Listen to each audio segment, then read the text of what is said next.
Good evening, everybody.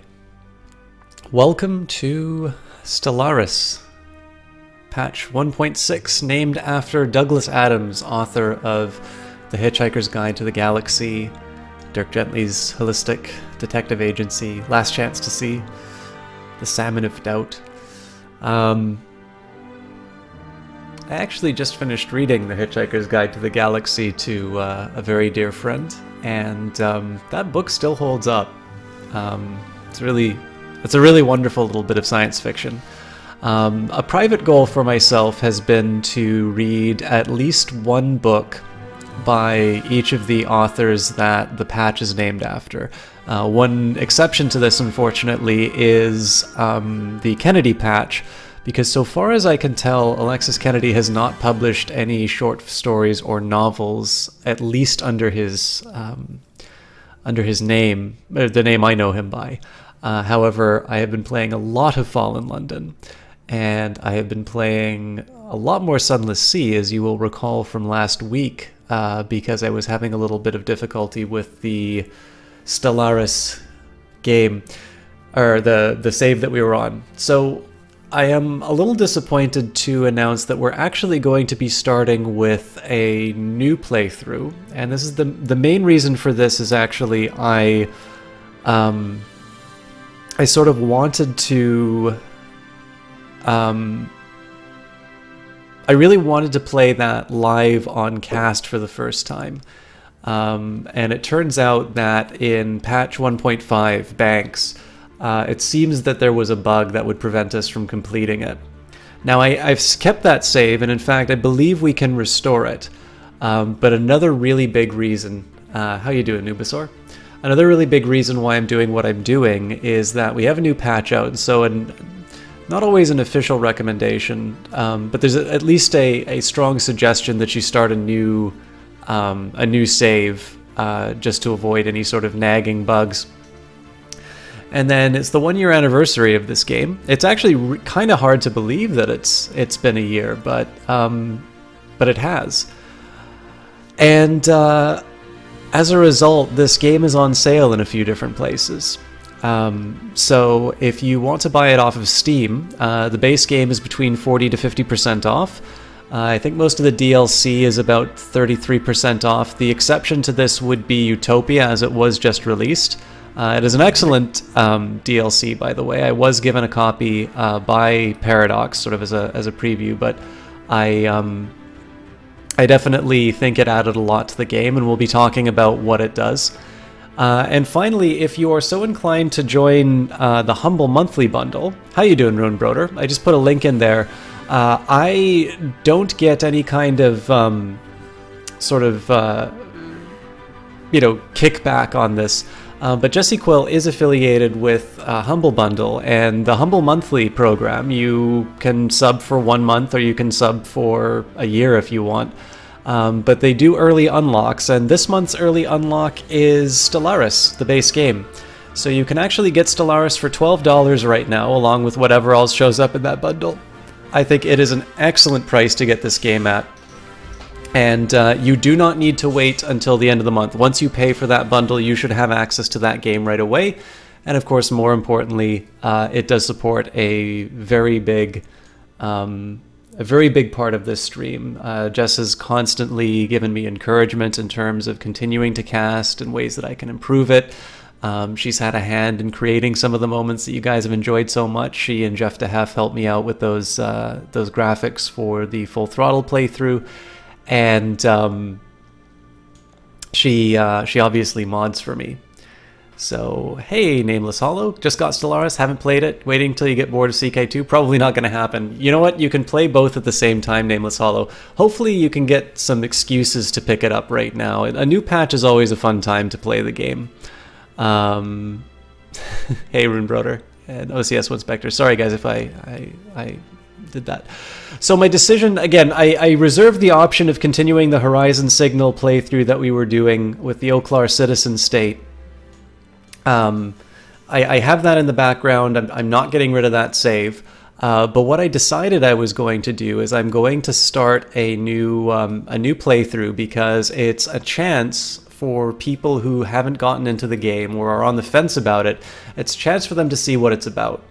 And so I know I really enjoy this, and I really like it when people... I really do like it when I can bring new people into a game. And so I thought this would be a good opportunity to sort of show people what they're getting into. If you can just give me a quick second here, I'm actually going to poke Johnny big time because I think I might be able to convince him.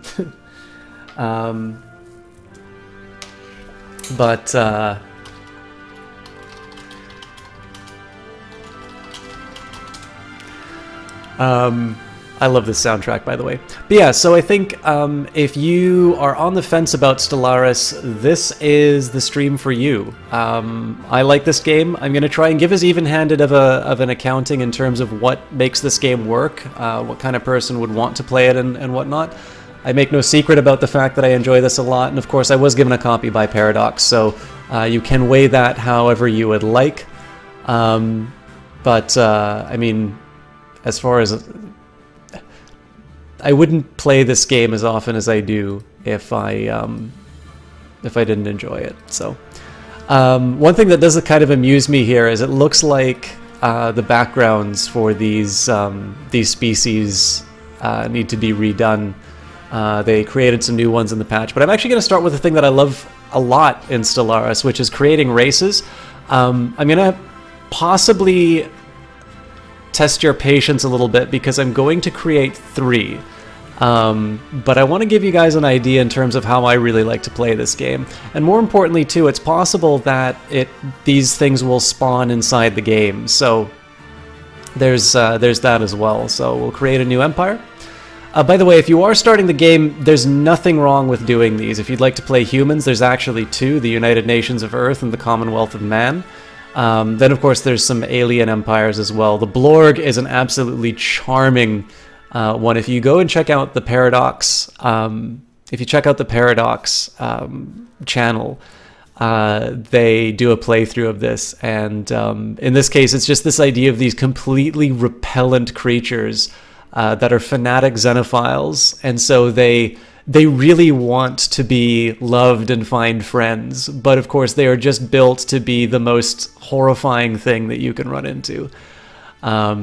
Anyways, so I actually had a broad outline for what I wanted to do. I think I was going to make kind of a merchant style species. So I'm looking for potential merchants. The cuties, by the way, I believe these were added with the Leviathans pack, so that's one major reason to pick that up. How you doing, Captain Bear? We could do avian. Avians, actually there's a lot of good portraits. By the way, with the anniversary coming up, there are some new portraits which were given, I believe were given free. I think this is one of them. Now, this is a plantoid species, so I think you may need the plantoid pack for that one, but there's definitely some new portraits in here which should be coming through in the base game. This might be another one of them as well. But yeah, I'm going to go back to the reptilians, and I mean, there's a few options, but let's, I'm compelled to this particular guy. Species name. I usually just randomize these things. Gox, that might work, but I definitely prefer it. I am going to have to say this a lot, so maybe we should have just gone for Gox.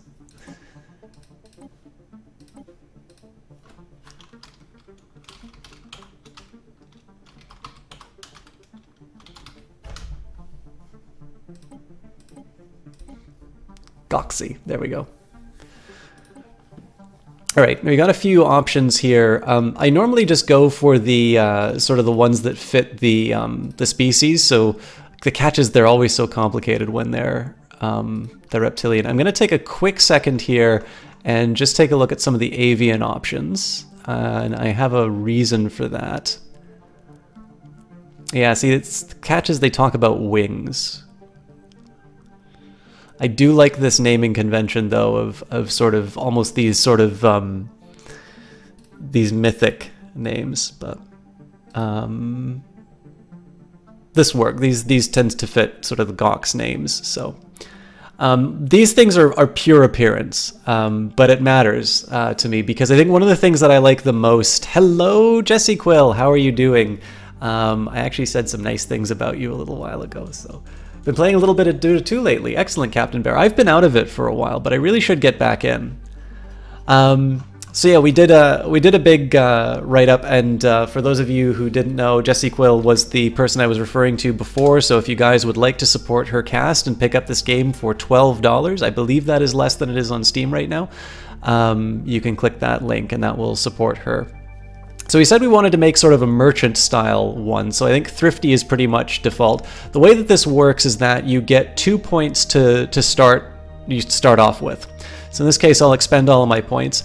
There's trait picks left, so you can have a maximum of 5. Now there's some sort of negatives that you can get as well as some positives, and so I could sort of laden my species with a little bit of, you know, with some defects in order to expand things, but you can have a maximum of 5. Thrifty says, members of the species are instinctively economical and are always looking to make a good profit, whatever corners need cutting. So we're going to take a quick look. Thank you very much for that, host Jess. One of the big things for me is I do like reading these things. The way of thinking about this is that these are genetic traits for the species. So these are things that should be constant throughout the species, or you could maybe try and justify maybe saying that because of some, you know, some mutation or something like that, there's kind of an offshoot of this race that gets created. But let's just take a quick second and see what would be some things that are appropriate for their, for sort of merchants. I mean, personally I like the intelligent trait because I like doing research in games like this. But we'll try and come up with something sort of character driven. So adaptive, non-adaptive. I mean, non-adaptive is possible, but I don't think it'll work with what I have planned. Not crazy about let's see if there's any negative ones that I think I could justify. Potentially weak. I mean, that is something that sometimes comes up amongst trading groups, but I don't necessarily think that's the way we should go. Sedentary is interesting. Species has a sedentary past, but again, the way that I've planned these guys, I don't think that's quite appropriate. Maybe solitary, but actually no, that's not going to work either. Deviant, fleeting, possibly, or wasteful. I think actually in this case we're just going to say they are thrifty. They are born merchants. And then ruler, it's hard to tell which ones are boys and girls with these species. We're going to start with a male called Zidlor. We can pick a color. In this case, we will make them... Yes, we'll make them white. I have reasons for this. So what I'm doing here is, if you're going to create a species, and again, if you want to remove sort of the degrees of freedom in terms of what you will be learning, I actually recommend using one of the pre-built species because they're fun to play on their own, and it means that you don't need to mess around with all of these things. But if you like telling stories, which I think is one of the really wonderful things about this game, it is fun to create species. So we're actually going to make a couple, but this one's going to be fairly comprehensive, and then we're going to move on. And so it's one of these two. I think we'll make it a little ostentatious. But yeah, so in the back of my mind, there's a few things that I'm doing. So the last time we did this, I picked some traits that I was interested in, then wrote a species. I had a merchant idea in the back of my head, and now I'm just sort of trying to see if there's things that I can sort of fit within this idea. So, but I'll explain it all when I do the write-up. So, all right, rooms. So this is kind of tempting. They've got plans. Again, we want a very merchant-focused kind of... community. I like that map actually. I think room 5 is going to be one that we consider. That's sort of tempting, but it's a little too archaeological. This is definitely this is very very US in 2017. Oh yeah, here's another good way. You know, you can introduce yourself with a giant alien skull on the wall.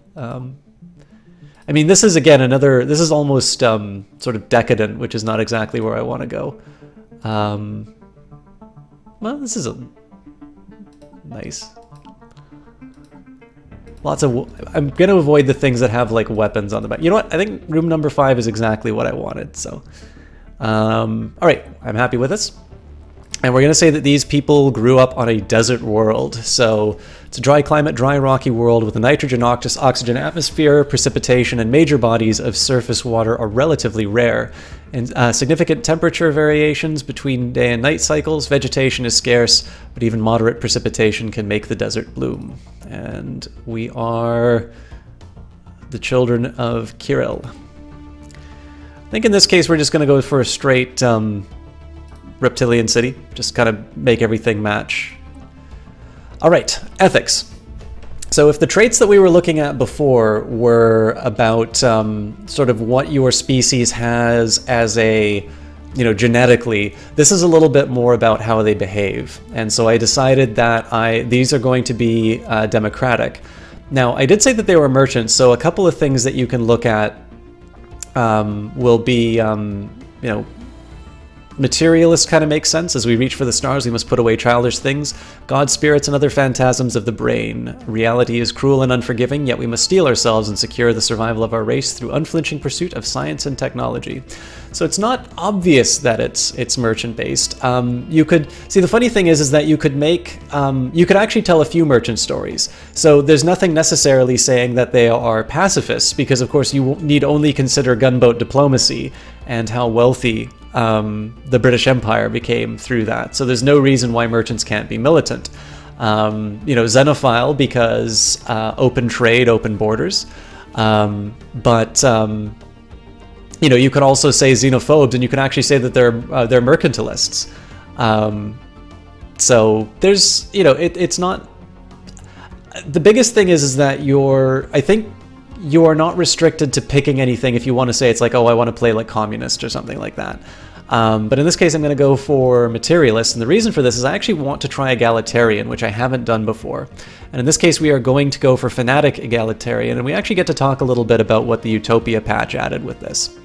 So a requirement of fanatic egalitarians are that they must have democratic form. It allows utopian living standards. We'll explain that when we get into the game.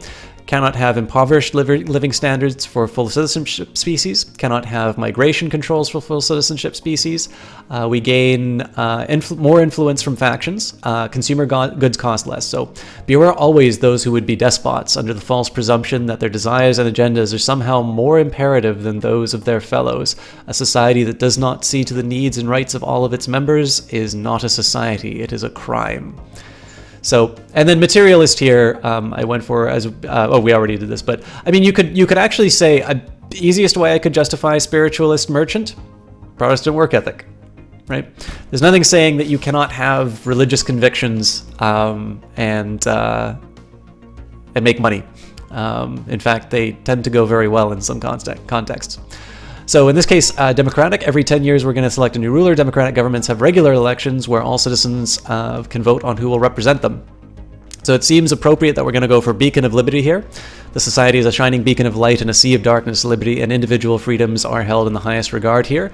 This will give us monthly unity of 15%, which will actually give us a bonus in terms of some of the things that we try to build up, some of the utopian ideals. So you cannot be xenophobes for these. You have to be democratic and have some level of egalitarian.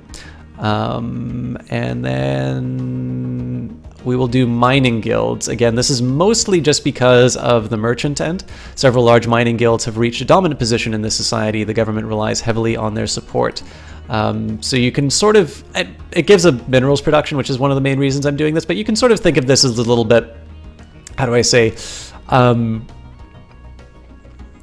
like where, in let's say North America, we have some tensions between things such as unions and free markets, and that we can say that maybe this species has sort of managed to resolve those tensions. Ooh, Commonwealth, I like that. Commonwealth of Kirill. All right, we'll pick a quick flag. Ornate, maybe? Nah, round.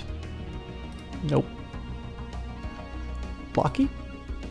Ooh, this is an interesting one. Okay.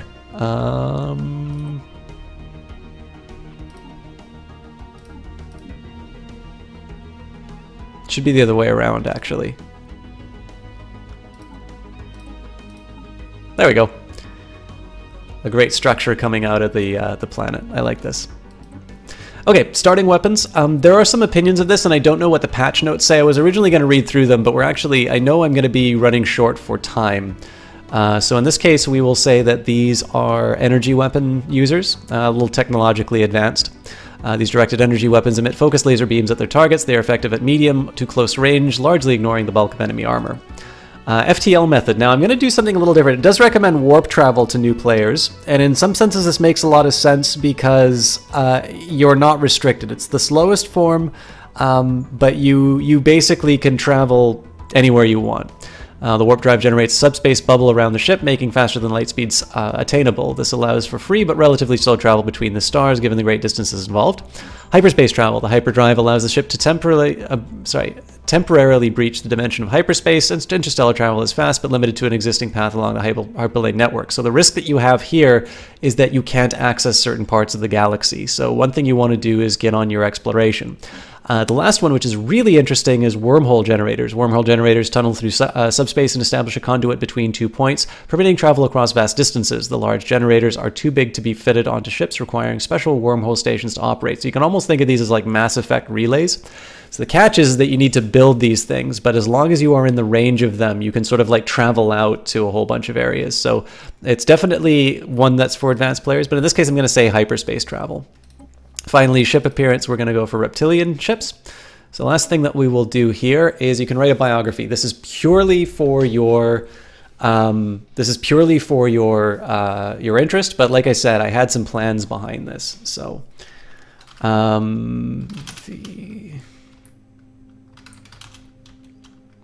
you're so glad that you were here for the beginning creation, because it's nice to know how important certain choices are. Yeah, and I mean, the one thing that I need to say here, Jesse Quill, is I'm doing this because I want to give people the reasons why you will want to get Stellaris. But if you're just starting Stellaris, I strongly recommend starting with one of the pre-built species, simply because it means that you have less. There's less that you need to pay attention to. You don't need to worry about, oh, did I make the wrong decision, and all of a sudden, you know, my playthrough is hampered because I chose something that's not compatible with my play style. Here, I said, you know, I had a rough idea about making sort of a merchant style species,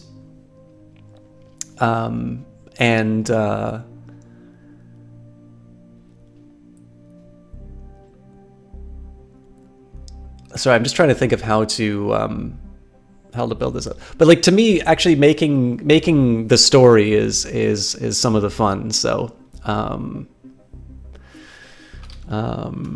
the planet to all forms of life. Reland.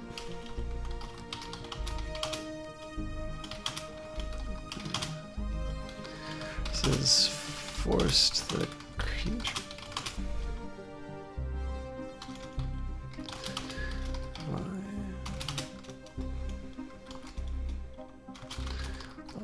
Operate.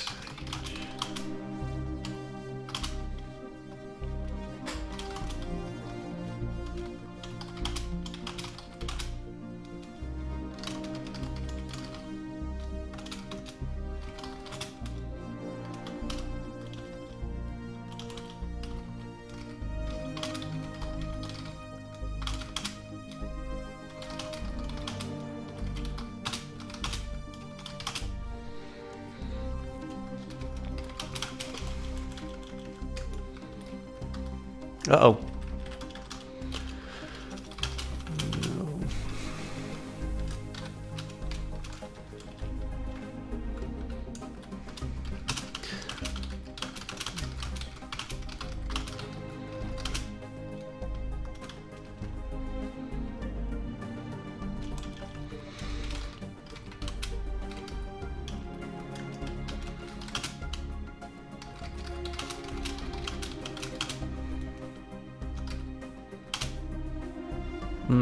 Sorry guys, I gotta work out the wordings. The prose is gonna be a little crappy, but There's the idea. The soundtrack is actually available separately to Runebro. Well, actually, you might have to buy the game to get the DLC. But yeah, it's about $5. So sorry guys, I know I'm in silence, but I will read this out once I. Did I spell flight wrong?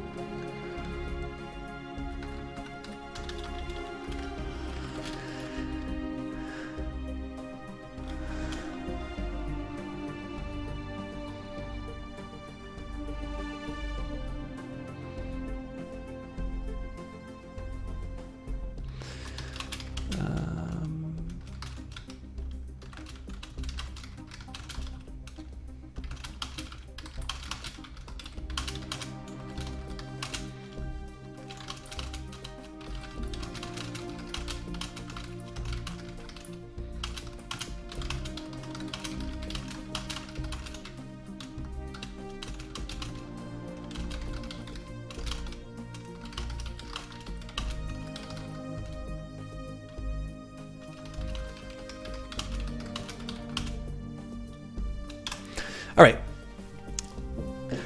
The Gok spawned on Kirill, a planet long thought to be inhospitable to all forms of life. The unrelenting sun and scarce resources forced the creatures that managed to survive to adapt and cooperate with each other. This cooperation gave birth to commerce, civilization, and now spaceflight. Through their efforts at making the most of what the planet has to offer among all members of societies, the Kirill have no concept of a zero-sum game and instead see each trade through all of its facets and do not consider it done until both parties have achieved their ends. So the idea here is that these things have built up and effectively survival has always meant that they would need to rely on each other, and as a result their trading ethic has always been that you look for sort of the Pareto efficient solution. You need to have something where no party is made worse off, and so this is sort of to justify so this is why their thrift is inbuilt to them. And then that also justifies, hello Albidon, that also justifies why they are fanatic egalitarians. And then in terms of having sort of the mechanistic focus, that's less important. But I don't know, it's a little bit of an idea. I was kind of thinking as I was walking home about what my species would be, and sort of how I could justify some of the different decisions that I made, and so I tried to work in a few of those ideas. So what I'm going to do is I'm going to save this. Now I'm going to make 2 more quick species. This is going to be the one that I play as, but I'm going to show you guys a couple of ways that you can actually have some fun with this. So we will go back, and what we're going to do is we're going to create a new empire.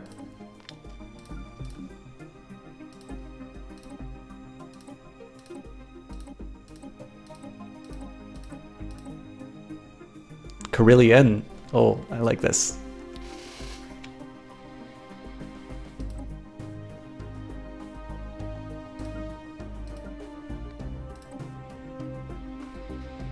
So I feel like if they are... So they're the same species. I'm naming them differently. There's a reason for that.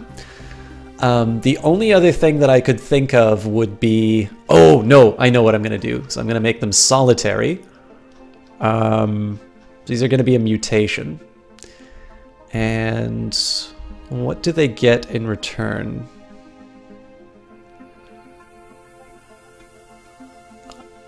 Strong doesn't seem right. Nomadic might be interesting. I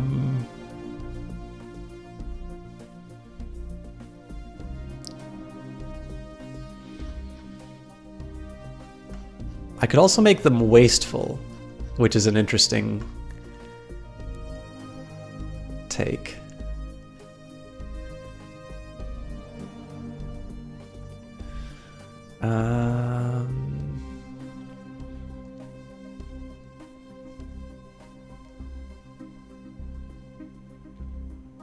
You know what, we'll make them talented. Actually, quick learners. Okay.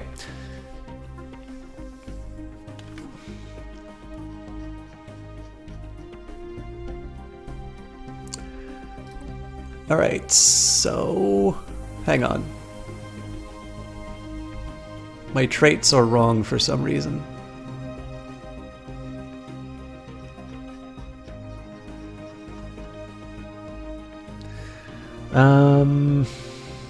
Let's just take a quick look here.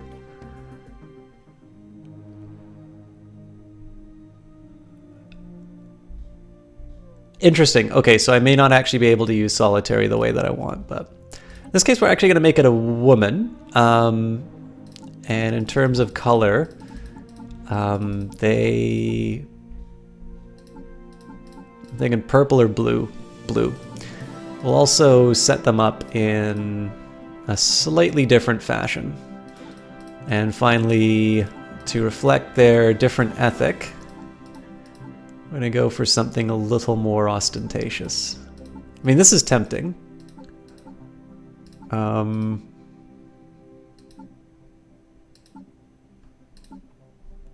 think room 7 might be where I want to go with this. Okay.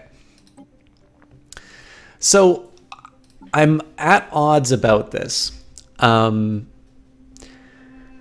So this is technically a little bit of a violation of their of the idea of sort of this shared genetic heritage. I'd sort of think if they're the same species, they should find the same ideal world, but I like this idea of arid world. So dry climate, dry rocky world with nitrogen, oxygen, atmosphere. This dust-covered terrain consists largely of mesas and canyons. Forests can be found in the more temperate polar regions, but vegetation is otherwise scarce.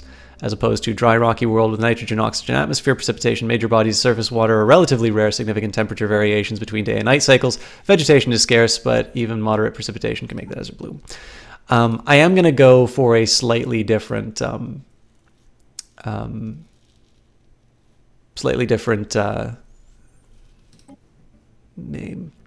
Now, I guess the big question here is, do I want them to have a different type of city?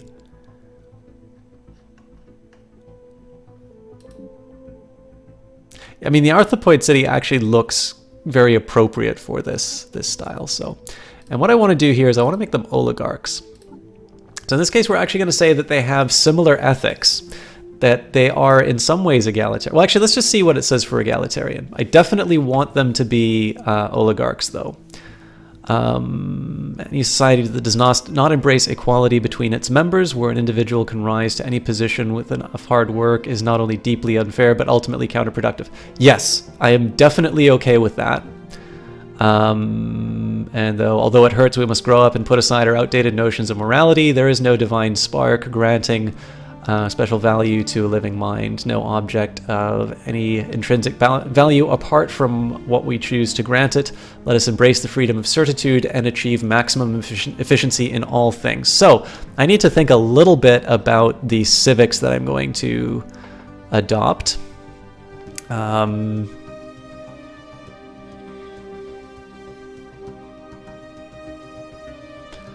So corporate dominion is a little tempting. Mechanist. The society has been preoccupied with the idea of metallic automaton since its early steam age. Hey, no problem at all, Johnny Big Time. I was trying to make a little bit of an effort to try and give people a good introduction to Stellaris. Right now, I'm making multiple species. We'll do one more after this, and I'll make that one very quick. But so you know what? Maybe they'll have the mining guilds, and so if I were to do like mining guilds and corporate dominion, yeah, a mega corporation is a fantastic idea. I might have done cutthroat politics as well. Let's say if we were to drop corporate dominion and we did cutthroat politics, what would be executive committee? I'm not quite fond of. So corporate dominion, ditch the mining guilds, and say cutthroat politics. That might work too. The thing is, I'm not sure if I want to be this something that they grow into. I don't know. I think the idea of like this massive holding company is slightly better. Carillion Commerce League. Sounds good. Let's see if we could do corporate union. Ah, conglomerate wins out. All right, we got to find something very, very commercial.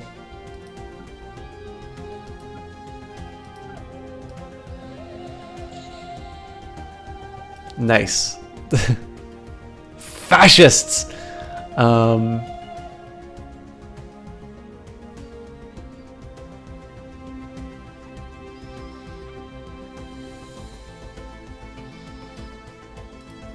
Pirate.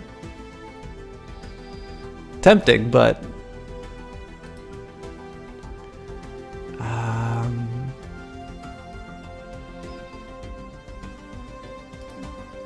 Actually, this is kind of neat because it's indirectly, sort of indirectly related. And you know what? We'll invert the colors too.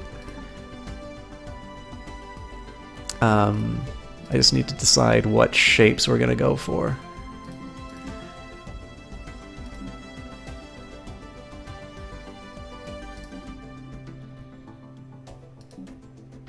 I think I can live with this. Starting weapons, I think we'll say they have the same technology.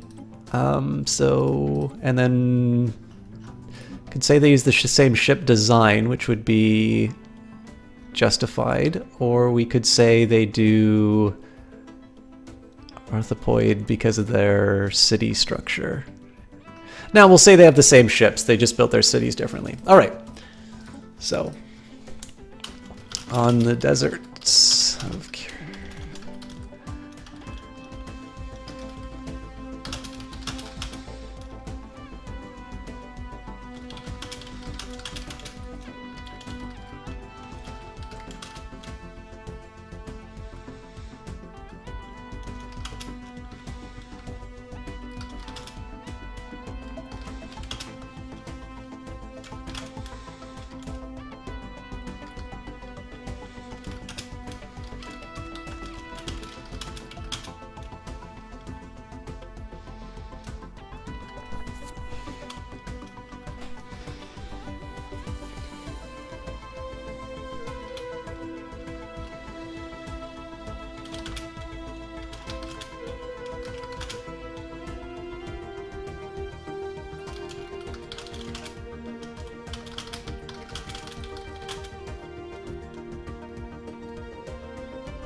not exactly Albadon. It's because the original species is on a desert.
All right, again, the prose is a little crappy because I'm going by the seat of my pants, but in contrast to the Goksai on Kirill, on the desert of Kirill, there were those known as the water drinkers who greedily sought any oasis and claimed it as their own. The Goksi ethic demanded that as members of society they too had their place, but as time went on and the population began to stretch its resources, the excesses of the water drinkers faced the elected representatives with a choice of exile for some or starvation for all. The water drinkers were sent off and found a new home on the planet Yan. Not forgetting the origins, the water drinkers named themselves the Carillians, considering themselves the true sons of their homeland. The Carillion ethic is one of advancement at any cost. The market must not be impeded and all must rise and fall from its operations. The problem is that everywhere before I totally fail to talk about how these guys think. So this, if this feels tacked on, it's because I'm running out of space, but I'll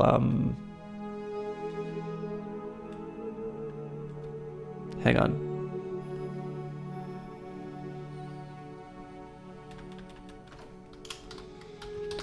And yes, technically, sons of their homeland is sexist language, but it is also equally offensive to grandfathers, grandmothers, husbands, so I'm keeping it. But the idea here is that this is much more of a sort of Chicago economics kind of, you know, rise and fall on your own merits there, where the desert world led the previous group to sort of evolve and sort of cooperate. So again, you got this idea of genetic development where they just simply have to make the most of what they have, and because no one is an island, they need to work together. This was maybe a mutation that led to selfishness. And perhaps in, you know, when there is a small group, they can get by, but in the end, when you have a group which is sort of focused on getting everybody, you know, or you know, sort of helping the community, and you have sort of a very selfish member of the community. In this case, they had to be exiled. So I opted for solitary because they are, again, a little bit more individualistic and a little bit more sort of my, you know, my priorities. I'll say they're quick learners because in the end they had to make a new life on the planet. In the end, I kind of went for Yan because they decided to go for something that was a little bit more resource rich. Whereas, so I think the idea here is that the original species sort of learned to work with what it had, whereas these guys sort of said they wanted to go and find more. So that's sort of what's driving this one. And this is what I love about the random generator, right? Is I had no idea that Carillion was an option, but I love the fact that they named themselves after their home planet. All right, one last one, and it's because I wanted to talk about something that, I mean, one of the things that's great about these portraits too is, I mean, look at the story that you get from looking at that, right?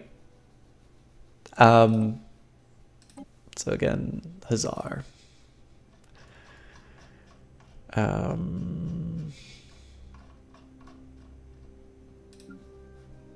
So you already know where I'm going, seeing as I picked Hive Mind. Oh, this is going to be a tricky one, actually. What are the genetic traits of this Hive Mind?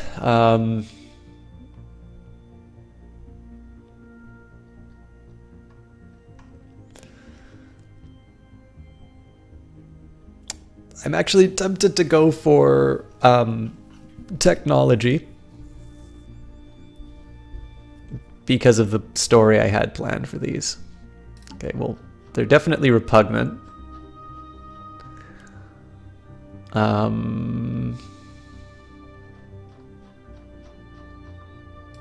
We'll say they're intelligent. This may not be obvious, but as I said, I have a plan. And Rapid Breeders is tempting. I think we already went for this once, but actually, for the story, I kind of have to make them Rapid Breeders.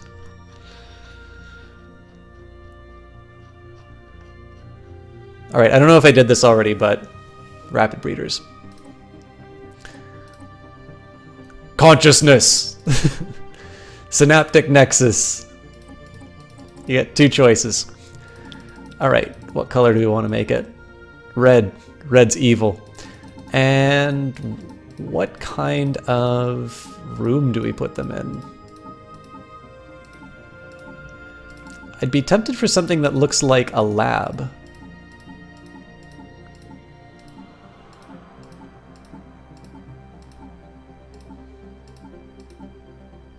You know what? Red to match the color. I don't know, a little bear thing. Actually, you know what? Bear things probably grew up on like a tundra world. You gotta have, or maybe they grew up on a jungle.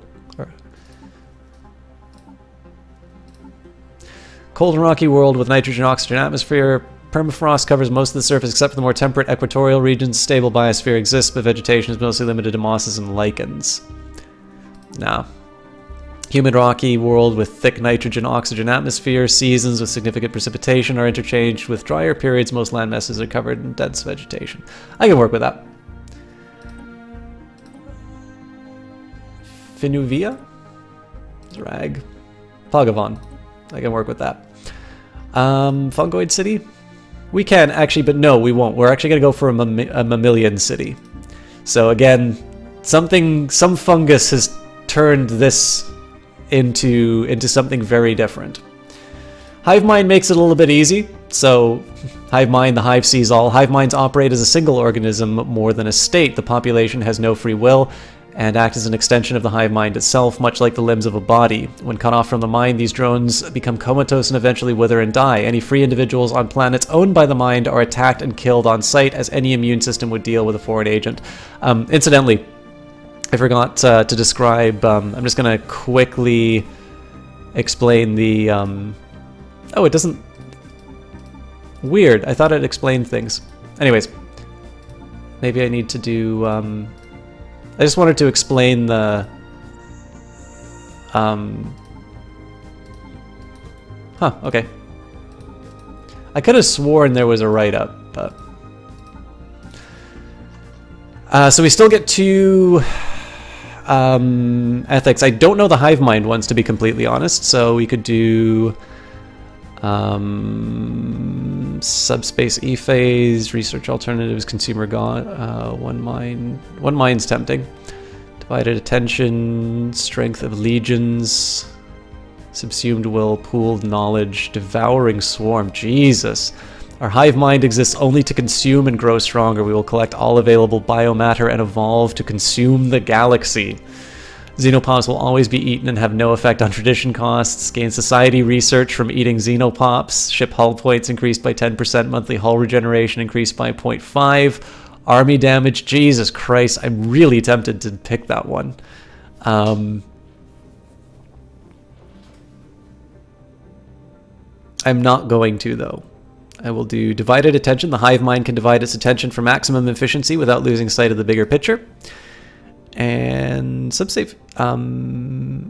E-phase is tempting. We'll just see if there's anything else I can sort of justify. Strength of legions is a tempting one.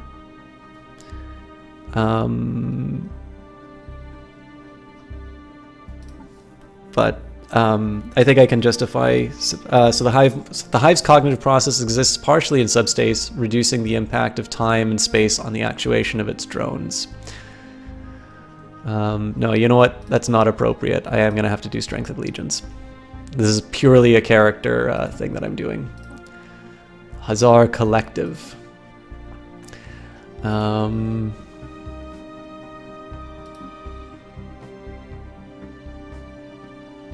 actually going to go for a Phoenix rising from the ashes.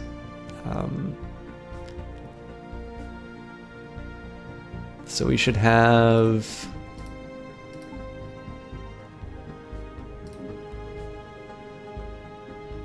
Yes, green in the center. And black on the outside for space. We will say this is a projectile weapon group. We'll do hyperspace again just for... Actually, no, we'll make these warp travel just for variety. And We said these were mammals. Okay.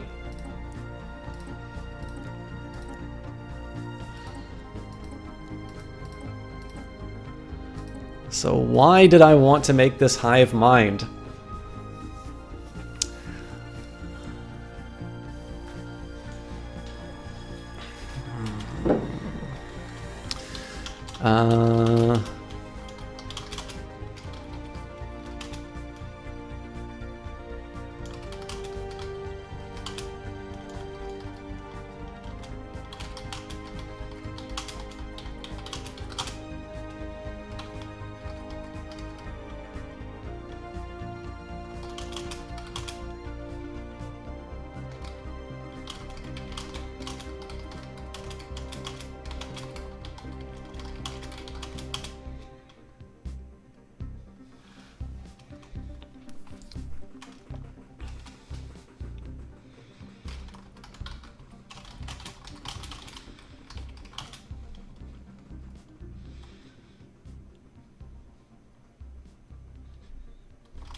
It's very difficult to get away from anthropomorphic turns of phrase.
Again, I'm sure if I had more time I could make the prose better, but at the dawn of Hazari FTL travel, their homeward Pogovan was embroiled in a world war, driven over disputes as to the colonization rights of the planets they hoped to discover.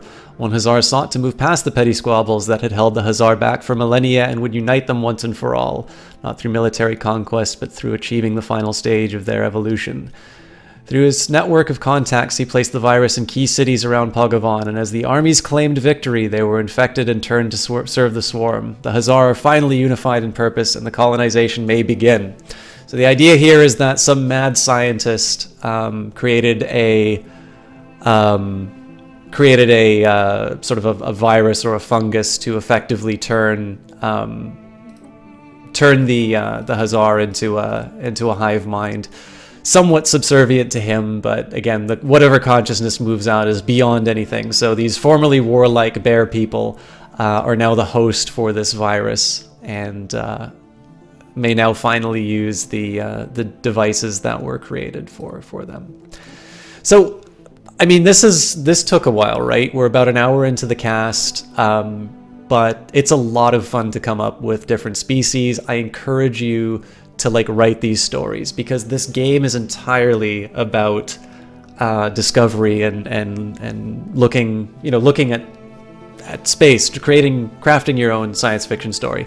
But again, what we're going to be doing for here is the highly egalitarian, democratic merchant people, the Gok spawn on Kirill, a planet long thought to be inhospitable to all forms of life. The unrelenting sun and scarce resources forced the creatures that managed to survive to adapt and cooperate with each other. This cooperation gave birth to commerce, civilization, and now spaceflight. Through their efforts in making most of what the planet had to offer amongst all members of societies, the Kirill have no concept of a zero-sum game and instead see each trade through all facets and do not consider it done until both parties have achieved their ends. So, 3 new species, Nameless Hollow. All right, I'm gonna do something different. It pains me to do this because normally I play this game off or on Iron Man because there's really no reason not to on a stream. But I'm actually gonna turn off Iron Man mode simply because I've worked myself into a corner a couple of times, and this is actually a really good way to learn the game. Like you don't need to start from the beginning again if you get into trouble or didn't understand how something works. So I'm going to reserve the right to reload the game if I work myself into a corner. Everything else is going to be actually. I'm going to go for a medium size. I'd love to do huge, but I think we're gonna scale things down and make it a little more worthwhile. So I'm sorry for those of you. I know I fluctuated a little bit in terms of the numbers, but I need to stress it. If you want to get the most out of Stellaris, the most wonderful thing that Paradox did, and this is everywhere from what they did for that free DLC, the Horizon Signal, to the priorities that they gave you for this game. This game is entirely about discovery and giving you a canvas to tell your science fiction stories on. So I encourage you to actually think about the species that you're doing. If you want the strategy game, that's fine. You can play it. The strategy game is fun too, but definitely you are missing out if you don't get into character. It's actually one of the reasons why I think, you know, if you like Stellaris, check out Crusader Kings 2. If you like Crusader Kings 2, check out Stellaris, because they are the 2 games that I think really capture this idea of creating a story with the with what you have. So, in the aeons since the first primitive Gox communities took shape amid the great dune seas of Kirill, our civilization has spread and prospered. As our technology progressed to a level that allowed for instantaneous communications, our inefficient nation-states merged together to form a true democracy, with every citizen having a say in important decisions, i.e., we exiled the fuckers who were taking away all our water. Now, after the discovery of a hyperlane network, the finest minds of the Commonwealth of Kirill have finished the development of the first hyperdrives. The stars themselves are finally within our grasp. Begin. So, this is a beautiful game.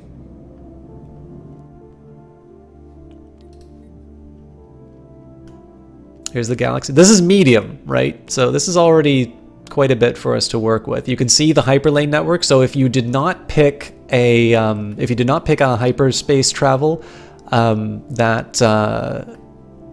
you didn't pick hyperlanes, you would not see these. You'd just simply be able to move within a certain distance. I don't know. I actually like the idea. I like the fact that I kind of have to kick against my restrictions in order to make some progress. So in this case here, the fact that I'm limited in my directions actually guides my exploration a little bit, which will be one of the first things that we talk about. Again, I did sort of say that this is intended to be, if you guys are on the fence about whether or not you want to pick up Stellaris, because it is on sale both on Steam and on Humble Monthly. If you do go for Humble Monthly, please ask for the link for the Humble Monthly, because there's a great way that you can support Jesse Quill without any cost to yourself. But you've got 2 priorities. Number 1, which is to move your science ship. There's no reason not to survey your own system. So what this is going to do is this is going to explore through all of the planets in the system and find if there's any resources for us to mine. So you can get that started on the first planetary object, and it'll automate for the rest of the system. And the next thing you need to do is set your research priorities. So we've got a few here.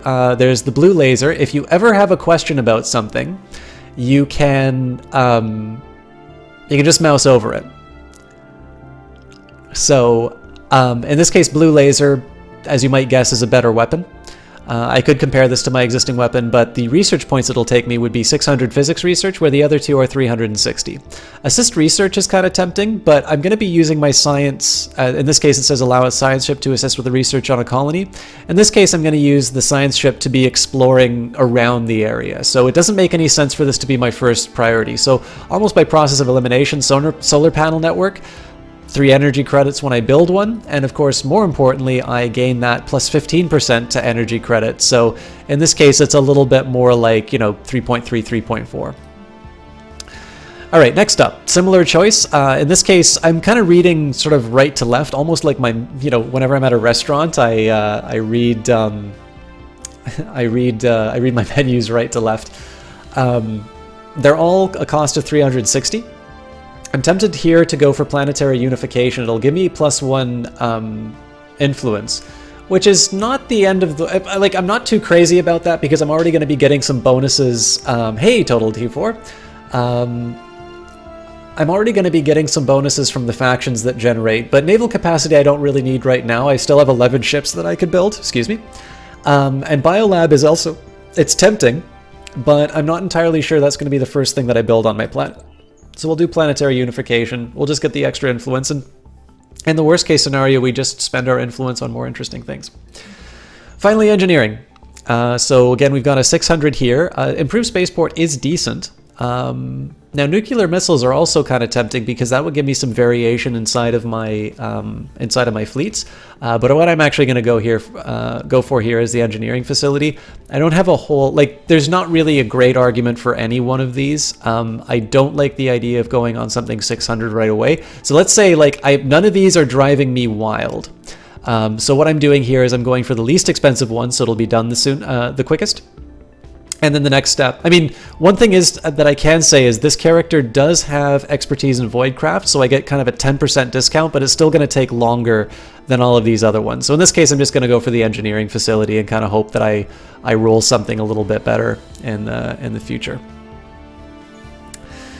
All right, so one other thing that I'm going to do different from the last time that I played this is that I did not appreciate until halfway through the playthrough that if you have a ship that just goes into a system, you can actually see the planets that it has.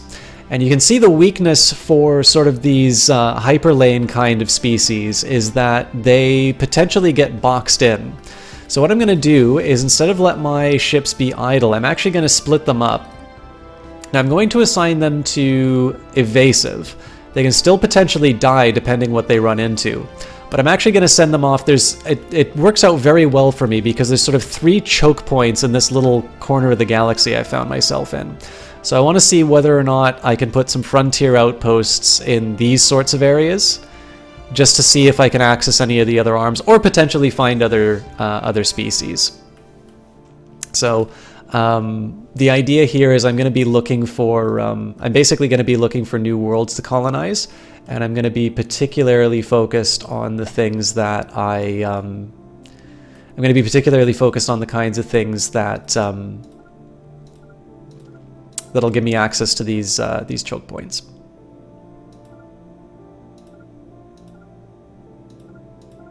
I'm just kind of working out a little bit of a path here to explore as much as I can. So this should give me a rough idea of sort of what's over here. And then the idea here is that one of these is going to head up this, and then the other one's going to head sort of along this way. So we've got That has to be a very deliberate choice.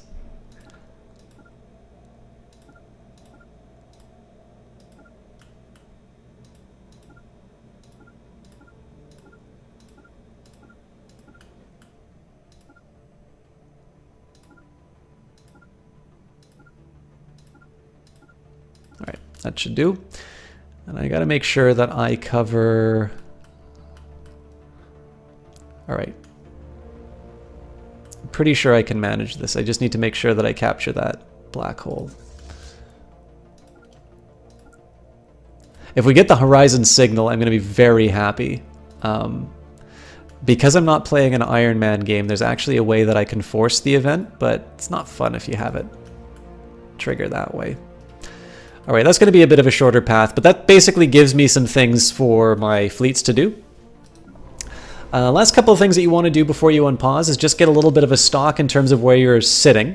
So right now we've got a 15 and an 18 and 21 desert world. So one thing is, it's very tempting to colonize these right away because, you know, they're, I mean, in this case, nice high population counts. They might have some desirable resources, but they're already within my territory, so I'm not particularly rushing for these at all. Whereas potentially somewhere out here, there might be some strategic points that I want to capture. So I don't have any colony ships anyway. I don't need to worry about that, but that's one of the reasons why I'm sending out these ships, because in the end, once I start building colony ships, I'm going to have to decide, do I want to work in my current sphere of influence, or are there going to be some spots that I want to expand out to?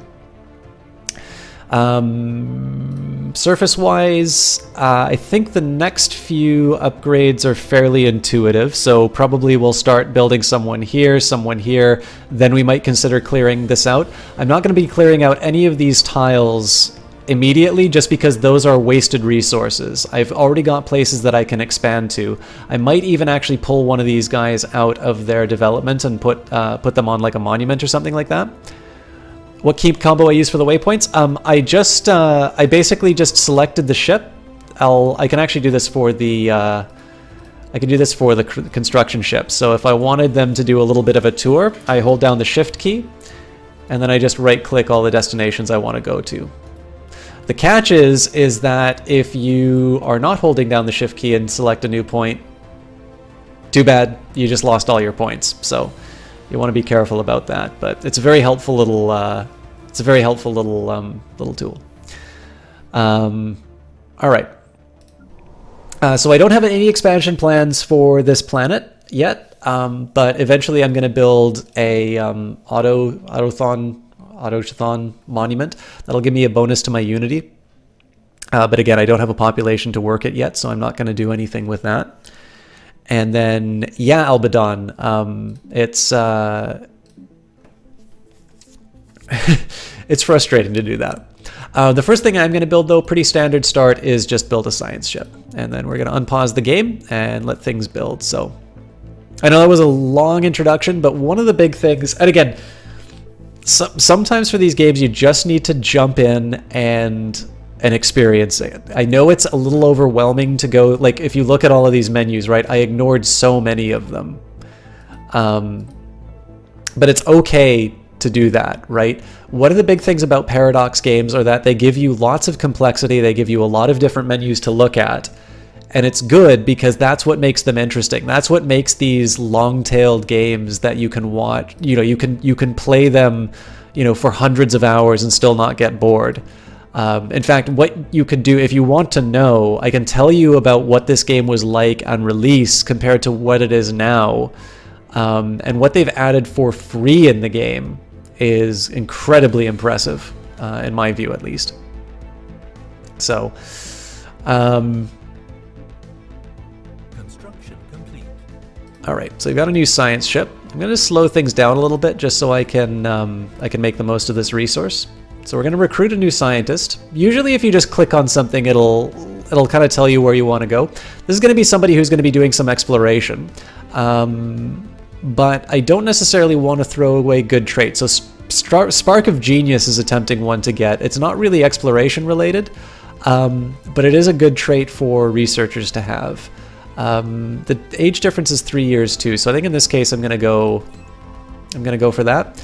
And because this ship's already exploring the system, I'm actually gonna get him to take a look at CAF. That's my most likely colonization target, just because of the large worlds that it has.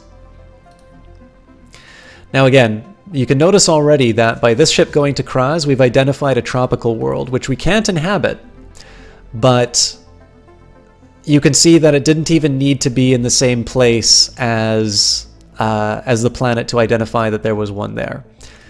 So that's why instead of letting the fleet sort of sit idle like I previously did, I'm actually sort of putting them out to work.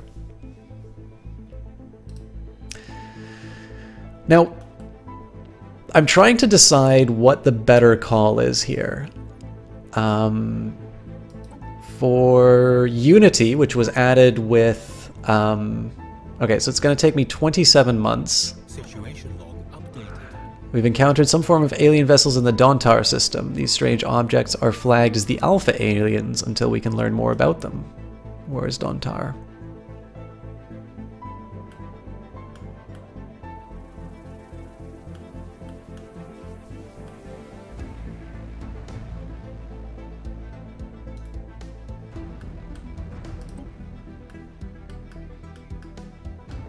Well, I don't see him. Contact report: enigmatic spacefarers. It did not take the Commonwealth of Kirill to come. It did not take long for the Commonwealth of Kirill to come across intelligent alien life. The fleet's report to the Gox capital somewhat understates just how alien these forces appear, and only in passing mentions the failure to open comms. Ah. They've encountered in the POW system strange objects that have been flagged as the Beta aliens, who wear a fedora and complain about being friend-zoned. Until we can learn more about them, we should proceed with caution. So I believe these are mining drones.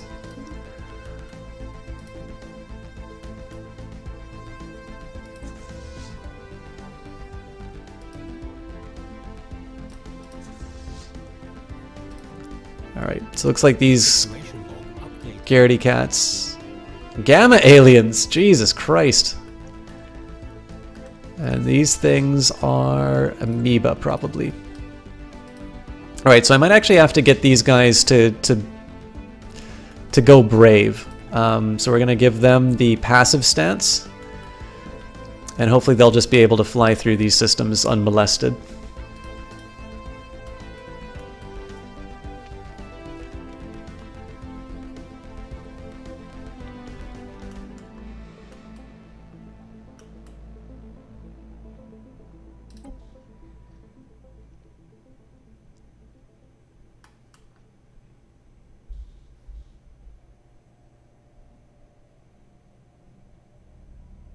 Situation log update. I've encountered some form of alien vessels in the Euralian system. These strange objects have been flagged as Euralian until we can learn more about them. We should proceed with caution. Okay. And these guys are going to make contact with me a little bit later, I think. So, all right. So basically, there's a little bit of a waiting game that we'll play here. I'm trying to make a decision right now as to whether or not I want to build things. The big idea is Anomaly found. life signs have been detected coming from inside the atmosphere of this gas giant. Could it indicate the presence of some kind of biosphere? So in this case, the we're gonna leave it be for now. One thing I should point out on the Pirate Haven. The Second Star Hunters report that the fleet has encountered a significant pirate presence in the Term system. Judging by the preliminary scans of the immense ships and the stations harboring them, this is a historical pirate port. It has likely been an uninterrupted option since whatever ancient era it was that first spawned these thieving marauders. Piracy is an indiscriminate threat. Where in the devil is this?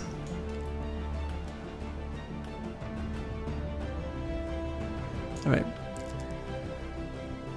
Hostile fleet engaged. Oh, this guy's boned. So this is the risk that you run when you do this exploration strategy. Fleet destroyed. We'll just make sure, yeah.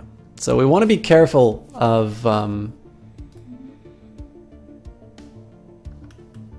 that part. And so far it doesn't look like there's anything that we really want to get there anywhere. I should mention one thing about the science ships that I did. So I was talking a little bit about how when I was recruiting, I can actually probably give you an example of this.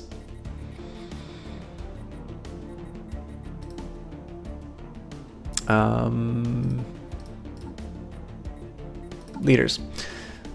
So when you go into recruit, right, you've got a few different options here.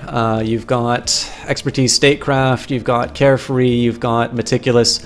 So you've got sort of two different kinds of stats. Meticulous in this case is going to say anomaly discovery chance.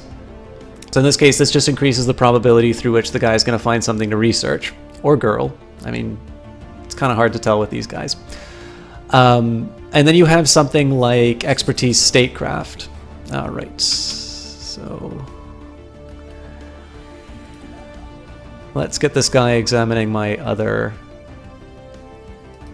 What are you doing? Let's get him surveying my other system, and the construction ship can stay in port. So anyways, we've got... So a good example here, Zax, my default scientist, was... Sorry, I just want to make sure that's not something that's going to murder me. He's got something that allows him to research anomalies faster. This is not one of them. So this is Spark of Genius, which is a research speed plus 10. That is a very good trait to have. I've got something similar to that on one of my existing researchers, Maniacal, which is a plus 5% research speed. I am told that apparently it has other benefits as well, which I haven't seen. So you might ask the question is, why am I not getting that potential plus 5 to my research or something like that?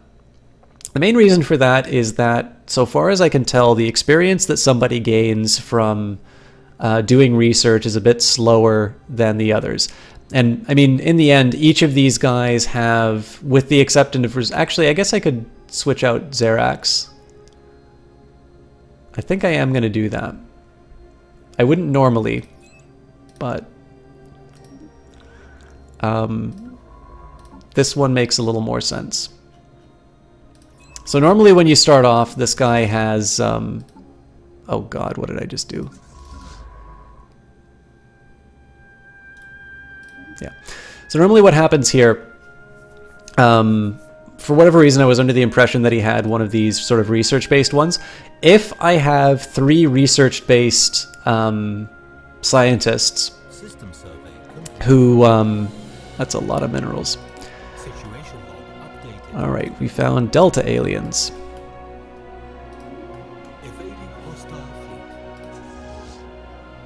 Fortunately, these ones don't want to murder us. Okay, this is good to know. It's size 13, which doesn't set me on fire. And... but... in the absence of something better to do, we will go and explore it. I'm really reluctant to move the science ship inside any of these areas, so we don't actually have a lot of great options at the moment. I'm going to take a minute here and build another Corvette. We know without a doubt that the thriving biosphere is not something unique to Kirill. Both the scientific community and the public at large are eager to learn more about the various forms of alien life found throughout the galaxy. Efforts to catalog life forms we encounter are already underway, but our xenobiologists have urged us to focus on our planetary survey efforts on the habitable life-bearing worlds. A commendable initiative. Begins the habitable world survey event chain.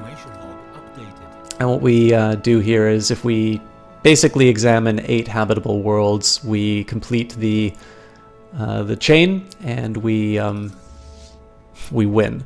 Now we achieve our goals. I'm going to pause for a very quick second just so I can read. Our xenobiologists have urged us to survey any worlds with an active biosphere that we come across. They are eager to learn more about the diverse alien ecosystems found throughout the galaxies. This is what you like about the game choices that you get. Exactly, Albadan. That's one thing that I like about the game as well. I'm just going to send this guy off to do a little bit of examination. I think we'll see where he sits after this, just to sort of see what the outlying area looks like. So anyways, I was talking about my science guys and why I made the rare choice. So if I'm stuck with sort of 3 research-oriented guys and I have a 4th research-oriented one, I just go with whoever's the new one to be recruited. I just keep them on the ship, because in the end they're going to be getting more experience. And this is a way that, like, you take your old scientists and you throw them in the lab in the end, is sort of the way that I do it. I don't know if it's an optimal way of handling things. I just don't particularly like micromanaging scientists when I already know I have sort of, if I have 4 lab-based people, you know, unless there's somebody who's obviously better for the job, I try and train up someone. And one of the reasons why I'll do something like Stroke of Genius on a ship in some cases is, you know, I have a much better researcher who I could apply to just about any priority situation. Whereas if it's somebody like Statecraft or something like that, you know, I'm sort of stuck hoping that my social research is something like social oriented. So we've uncovered artifacts from an ancient alien civilization on Ukraki 3. If what we have learned from these artifacts is correct, the civilization was some sort of confederation that consisted of many different alien races. They call themselves the First League and appear to have coexisted in relative peace some 2 million years ago. Though the Urichi system lies within the region of space that seems to have made up the core of their territory, a partial map found among the artifacts indicates that the First League may have covered a significant portion of our galaxy before its eventual collapse. So this is another event chain. You can actually get them... Evading hostile fleets. Construction complete. I'm kind of curious who was running. Hostile fleet engaged. Ah, that sucks.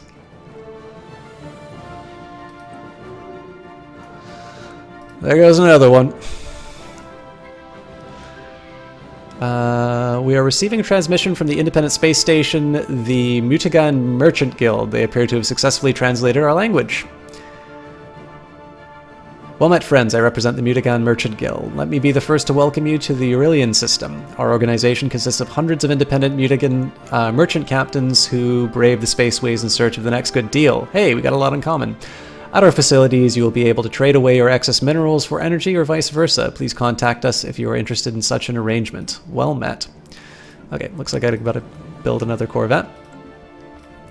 Okay, so we didn't find a whole lot on sort of the left-hand side here, and to be completely frank, that's a lot of enemies to fly through to colonize, so I think I'm just going to take my lumps. This is one of the things that I was worried about employing a strategy like this. I don't have a good answer for, you know, how I deal with... I thought I told this guy to explore. I don't really have a good answer for what happens if you get jumped on. I mean, I just think it's the idea that these ships are somewhat low cost. So you take your lumps and move on. But to lose one is a tragedy. I guess losing two looks like carelessness or something like that. I can't remember Lady Bracknell's exact lines in The Importance of Being Earnest. Wonderful play, though, if you haven't read it.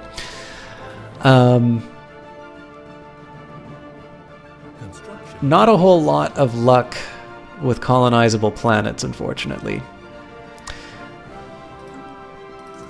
I think we're going to send this guy off to explore this part.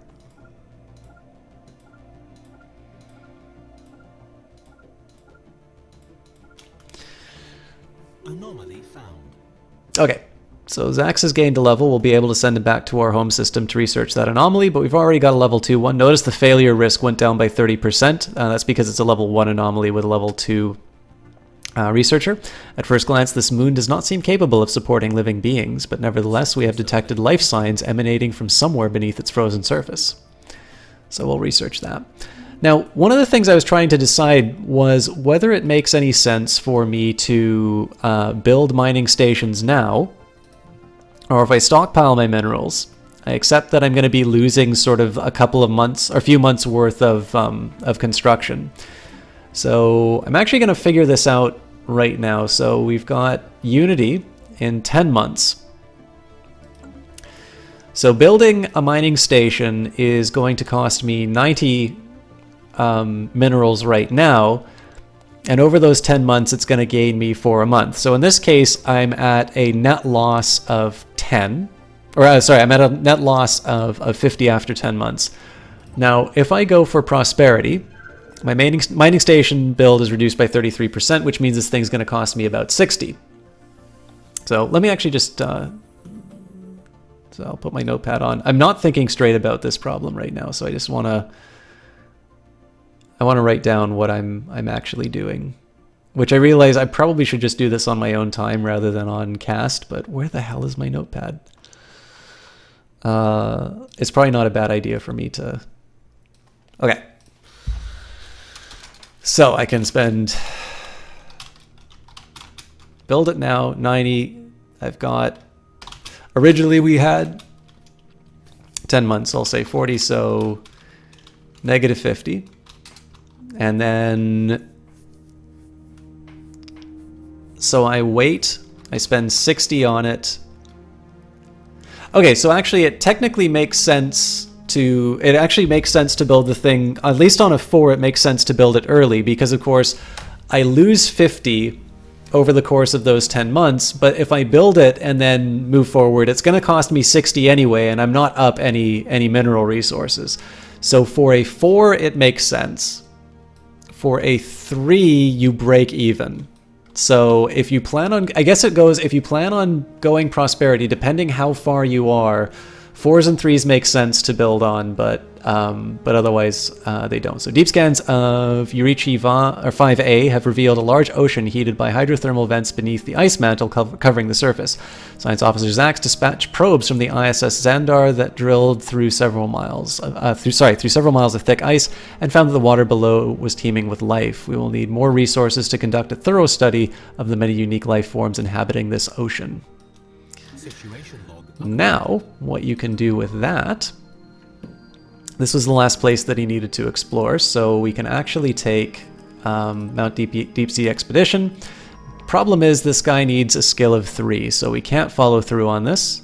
I guess what we will now do is survey things within our own system. So the reason we're doing this is to actually find resources to exploit. And here I'm gonna build that mining station on CAF. I'm not gonna build it on CAF 3 because I might actually wind up colonizing that if we don't find any other really good candidates.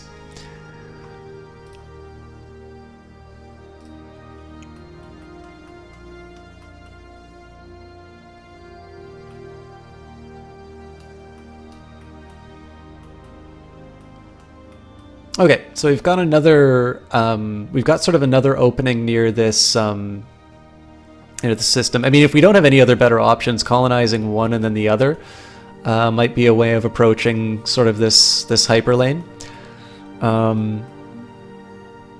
It really depends on what we find sort of on the other end of these things here. Again, if nothing else, we can sort of colonize 2 planets in sort of our home system.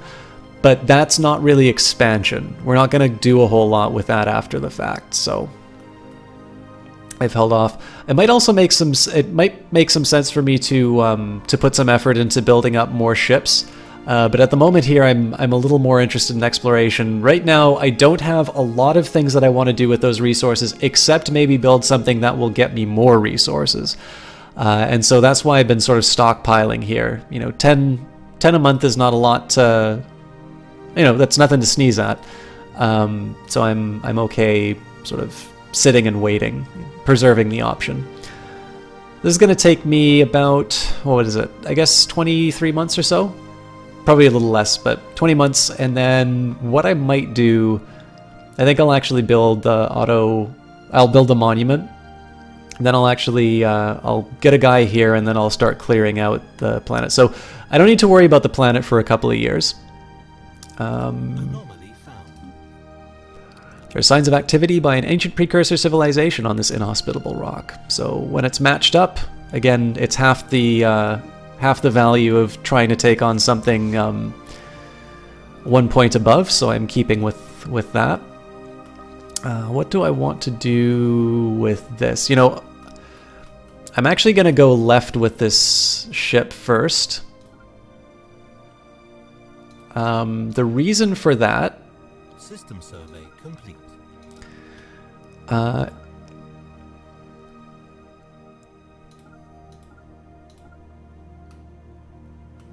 Well, I'll complete the circuit, but...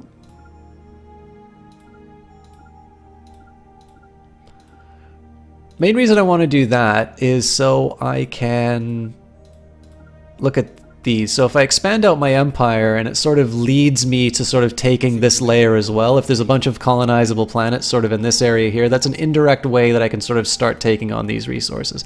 Again, I don't have any idea about what the mineral resources or anything like that is. I'm just looking for colonizable planets to sort of put some boundaries around what I can work with.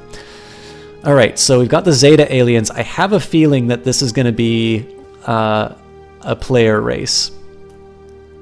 You better believe that's a player race. So, great battle between the Grand Navy of the First League and another fleet took place not far from here, some 2 million years ago.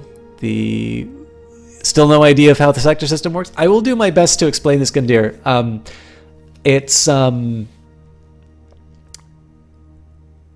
It's changed in the new patch too. I'm obviously not at the point where I can assign sectors yet, but I'll do my best to try and explain it in English where I can.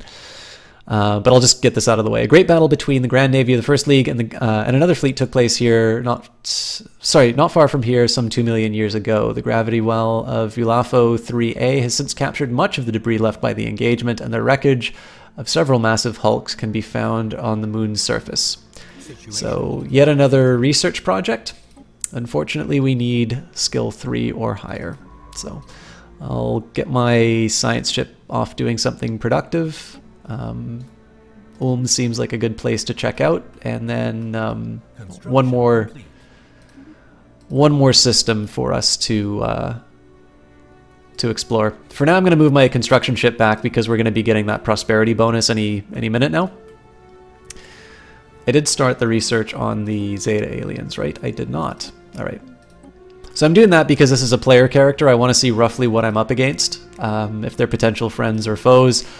These are possibly going to be a competitor in terms of the Savannah world. Let's just see. Does it tell me what their home world is? Alpine world. Okay, so I don't need to worry about them colonizing that. However, they are a threat for this black hole. And pretty much all of these.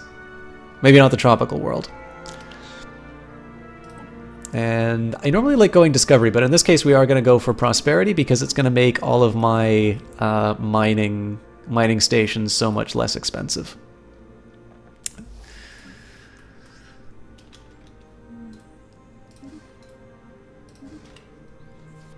Alright, so I said I was going to talk about the sector system. So, for those of you who have watched me play this game before, you know that I struggle a little bit with my my cap for colonized systems. The sector system is basically how the game lets me expand. So the simplest idea here is that it is allowing you to it is automating part of your empire. You can almost think of these as like colonies in Europa Universalis, or if you haven't played Europa Universalis, the idea that, you know, the British colonies might have had some disagreements with the mother country way back at the time of the American Revolution. Doesn't always turn out that way in Stellaris. But the idea here is that you're going to section off some sectors. You have to pick stars that are sort of within your borders to say, okay, this is now part of Sector X. Right?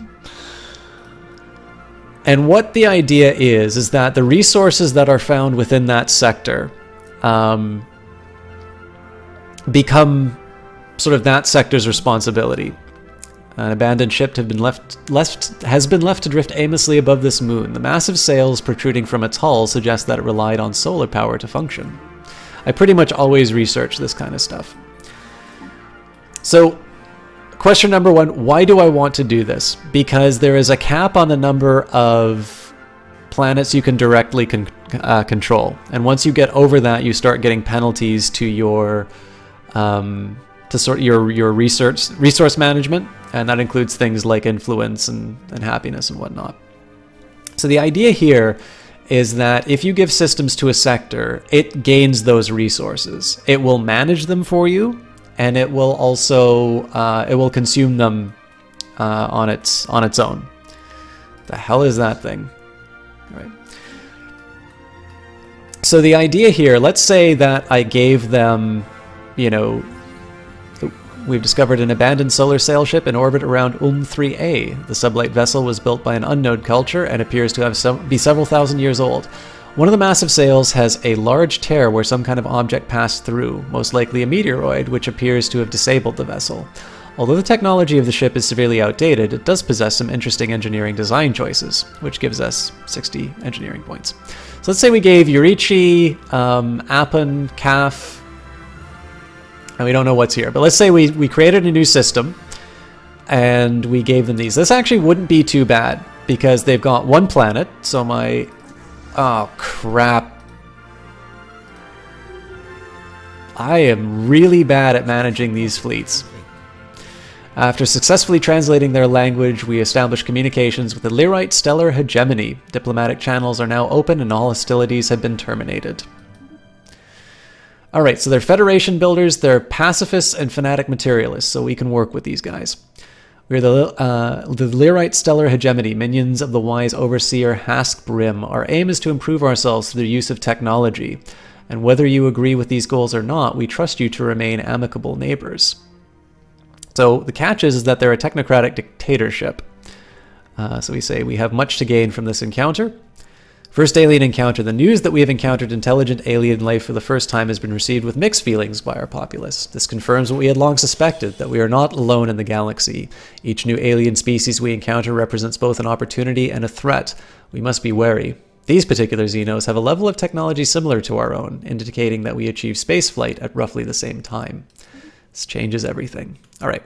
So, sorry, Gundir, I'm trying to answer your question and the game keeps getting in the way. So I'm going to pause the game for a little bit and talk about it. So, Yurichi has a planet, which means that, let's say I'd colonized one of the planets on Kaf and Yurichi. So I'm now at my limit. I can designate Yurichi as a member of a sector. So what's going to happen here is the energy that that sector generates is going to go to that sector. I believe the science still goes directly to sort of your main empire, but the resources don't. So if we give it Yurichi, Apon, and Kaf, this means that we'll say the 9, 11, and 5. So the sector system, they are going to be responsible for maintaining their resources as well as working them. And then you can set a tax. So if you set low taxes, then that's going to enable the governor to sort of build up the territory. So in this case, they'd start, you know, building resources on these areas. Now let's say hypothetically that I didn't give them that. Let's say instead I gave them Kaf, and I'd already built a bunch of mining things. And better still, let's say we gave them Kaf 3. So now they've got, let's say, 2 mining outposts and a science station surrounding these planets. Johnny Pigtime, thank you very much for that, host. So let's say that we've done that. The problem is that it's currently expending 3 energy that it doesn't have. And so what you're going to see the governor do is doing things like moving pops onto energy squares and start building up that infrastructure. It's basically going, you can think of it almost as its own little star system. So what do you want to focus on? Well, number one, that's going to be your main source of expansion, right? What I'm probably going to wind up doing here is I'm going to be racing these guys to get some... I mean, this is a really tempting planet to try and take. It's just that these guys are sort of in the way. And I don't know if I have a credible way of actually crossing this territory without invading them. So I might just sort of content myself for this Savannah world and here. But as you can see, sort of my immediate colonization choices will probably be around here. And at some point I'm going to want to expand and sort of take care of these guys too. So what the idea is that the energy cost to me is going to be taken away, so I don't need to worry about maintaining these resources anymore. And instead these sectors are going to be left to sort of balance the books on their own. And ultimately it will take your hands off of developing the system. You can let the AI manage things. Or you can say, you know what, I've already built these things up the way that I want, and as a result, you can tax them. But basically, it's both mechanically inside of the game, it's a way of sort of saying that, you know, no leader micromanages everything. But in terms of you know, in terms of just enjoyment of the game, like it's the thing that you can sort of think of it as the way that you don't go like twitchy-eyed and try to like just like keep track of 100,000 different planets that you know you're not actually able to do anything with. So I don't know if that really answered quite what you were looking for, Gundyr, but the biggest idea here is that you want to say, first of all, free up a planet. So you need to pick up a planet that you're okay letting the AI take care of, and you can give it some guidelines in terms of saying, you know, do build science, or like do build outposts, you know, respect the respect the existing tiles or something like that. Holy crap! What is this?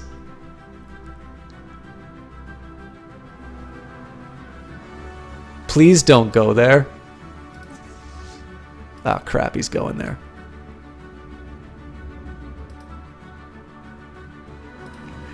Well, we'll see what happens. But yeah, so like the most actionable advice that I can give is first decide what planet you're okay giving up. You know, you can, and honestly, it can be something you've just colonized, or it could be something that, you know, you've put a lot of effort into and you don't want to. Horror in the void. We've encountered some kind of vast entity near the Uzab vortex. It appears to exist only partially inside of our own universe, with the bulk of this creature still trapped in whatever nightmarish realm it spawned from. There's a malevolent intelligence at work here, ancient beyond our concept of time and utterly alien in its design. We can only guess as to its purpose.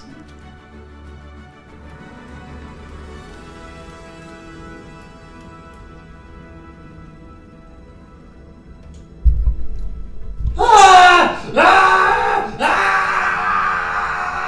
is that? There is no God! There is no God! Why? I'm done. Yeah. This came in Leviathans. Evading hostile fleet. Science ship under attack. Science ship lost. Well, that was fast. That really sucks. I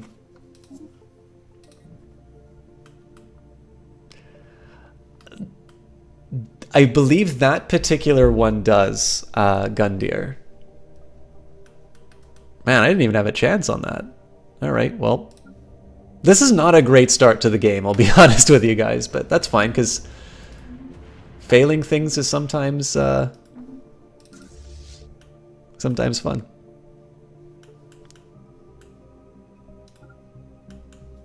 One of the things that I enjoy the most about Paradox games is that I have never felt that failure was sort of like that was the end of the game.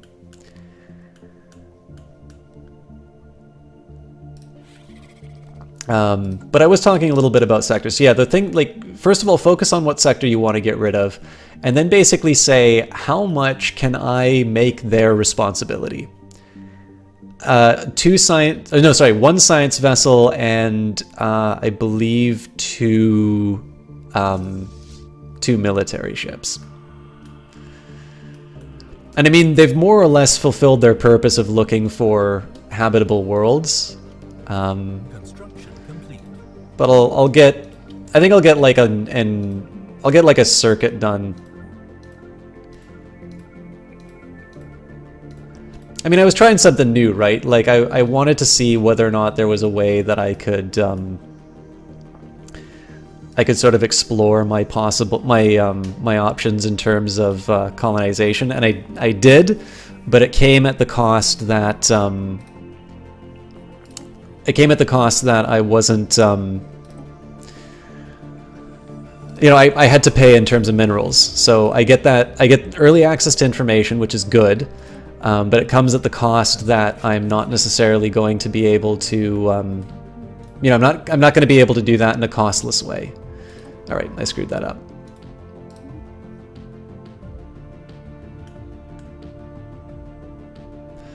I was moving my construction ship by mistake. Okay. So I think CAF was the next logical expansion spot. Oh wait, but I might colonize. Nope, I'm not going to colonize that anytime soon, actually. So I think we're just going to go for the early resources. What about energy? We're actually okay for that. That's a little expensive so far, so science ship. Now what we're going to be doing with the science ships is just sort of exploring the area around these potential colonization areas. We'll also take a second here and see if we can... Okay, so the technocratic dictatorship we're on reasonable terms with. Encounter in Aurum. We have encountered some form of alien vessel in the Aurum system. These strange objects have been tagged as the Iota aliens. Until we can learn more about them, we should proceed with caution. So I think that's a science ship. Yep. So that's another race that we can potentially run into, so I'm willing to sacrifice the society points for that. This probably bounds my expansion out here, so the big question here is whether or not a 15 Savannah world is actually worth it. And now we've got the Friends of Liberty Forum. A new faction has been recently gaining traction in the internal political landscape of the Commonwealth of Kiril, led by scientist Zaraxim. They call themselves the Friends of Liberty Forum. Their members work for equality and justice for all denizens of our empire. A disgruntled faction will be a source of trouble, but one that approves of the government actions could prove useful. We've also gained new research, so again, I'm sort of reading right to left. In this case, I actually think powered exoskeletons is not a bad one to get, simply because I have I get a few more minerals. It is tempting, of course, to go for something like ion thrusters, because that is a good component for a ship, but in this case, I'm a little focused on resource acquisition at the moment. So, how you doing, Astral Seer? Sorry, by the way, guys, for if I'm missing chat. I know I got a late start, so I've been focused a little bit more on trying to show things in the game. Incidentally, if you guys do have something you want to see, part of my goal is to give you guys a fair shot in deciding about whether or not Stellaris is a game that you're interested in. I like answering questions about the game, even though I wouldn't necessarily consider myself an expert. And I guess the best thing that I can say is, you know, I don't necessarily think my job is to sell you the game. But I do think... how do I put it?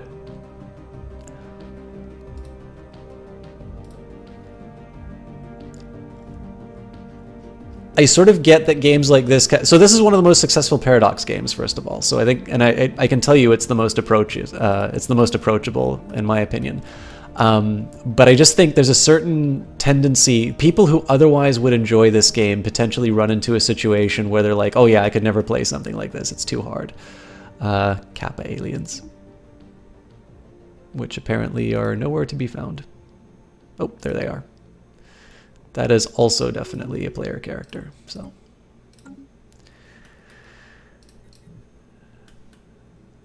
Yeah, so it's safe to say that we're in a world of hurt if we try to colonize that. This seems reasonable. In fact, what we're going to do is explore whether or not that's something worth acquiring. Anyways, yeah, so I'm a big fan of Paradox games, and I'd like to think that I have a fairly good relationship with them in terms of how they've supported this stream in the past and currently. But the biggest thing here is that I know seeing a lot of menus and seeing the complexity of a game like this leads people a little bit like math to turn around and say, oh, I could never do that. And that's usually not true. Usually these games are incredibly enjoyable, and it's just a matter of kind of getting the right perspective, because they are a very unique style of game. And it's, I mean, it's a year since this game's come out. Construction complete. As per Chancellor Zidor's mandate, additional mining stations have been constructed. So part of my goal for this term was to sort of achieve certain construction targets, which I just did. We'll still be building more, but it's just informing me that I hit that. We're actually going to send the construction ship back, or no, I can get him doing some other stuff. Let's get him building in Ulm. Okay, we'll research that because it's equal to his level. I don't know, I think Stellaris is very approachable. I mean, it's also the best looking, it's unique, I also think, in the fact that it probably has the most well-defined sort of victory conditions. Research complete. Let's see. I think I'm okay researching deflectors because they're 360. I mean, a physics lab is tempting, but I'm not actually going to be building any labs anytime soon, so. But yeah, I mean, a new patch is always a fun time to get into a new Paradox game with, but especially because it's the 1-year anniversary and the game is on sale, not just on Humble, but on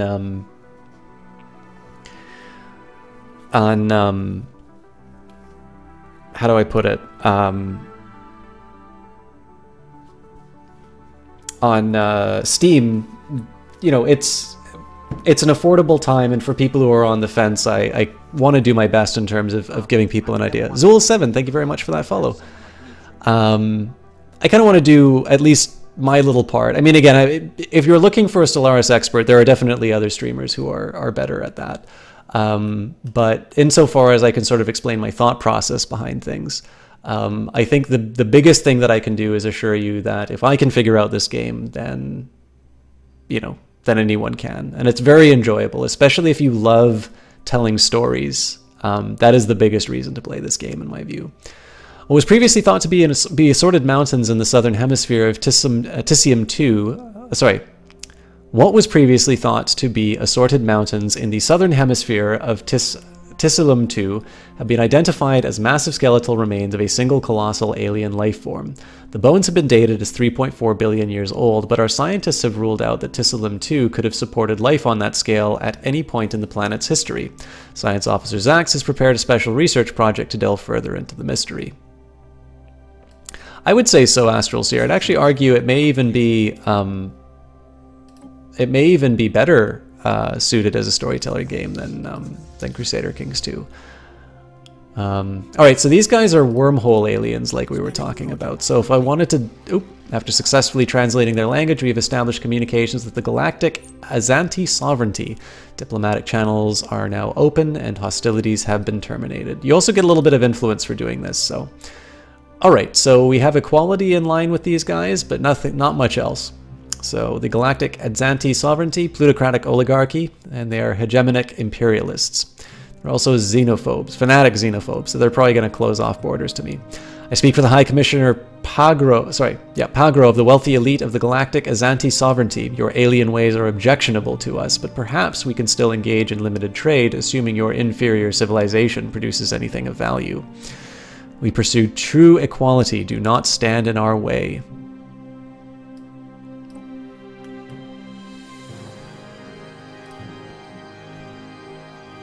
Alright, so these were the guys to the north that we saw. Surely we are investigating the other aliens. Ah, crap.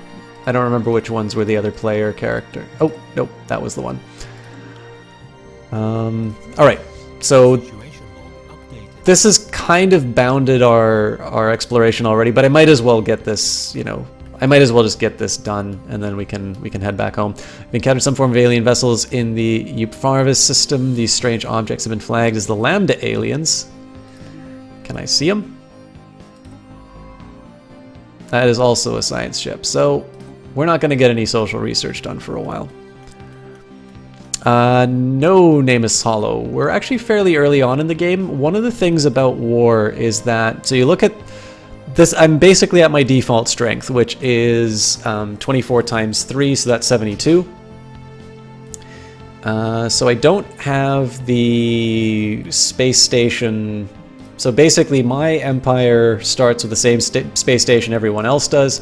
There's 992 strength. So if I want to take out a species early on in the game, I need something to take out a 1000 power object. And that's assuming that they're utterly defenseless, that they have no fleet of their own.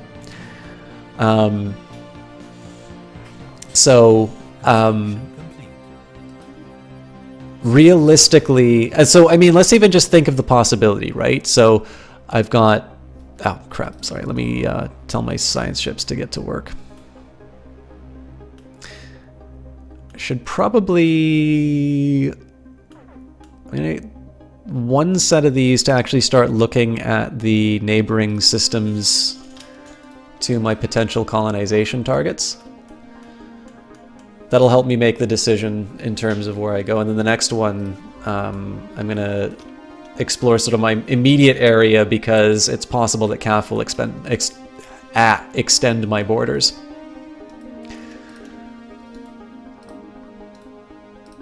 Of course, there's probably going to be a bunch of anomalies that I find on here, and then, you know, I'll be wasting my time. But yeah, so generally you don't want to go to war early in this game. At least I haven't found a way to make it profitable. We have been getting our asses kicked by a lot of things. Ooh, Gaia World. So these are kind of interesting. They don't come up very often. But basically, this is a planet, an ideal temperate world with a nitrogen-oxygen atmosphere and a resilient ecosystem, optimal conditions for all known higher life forms of life at different latitudes. So basically, this is a planet that everybody can colonize.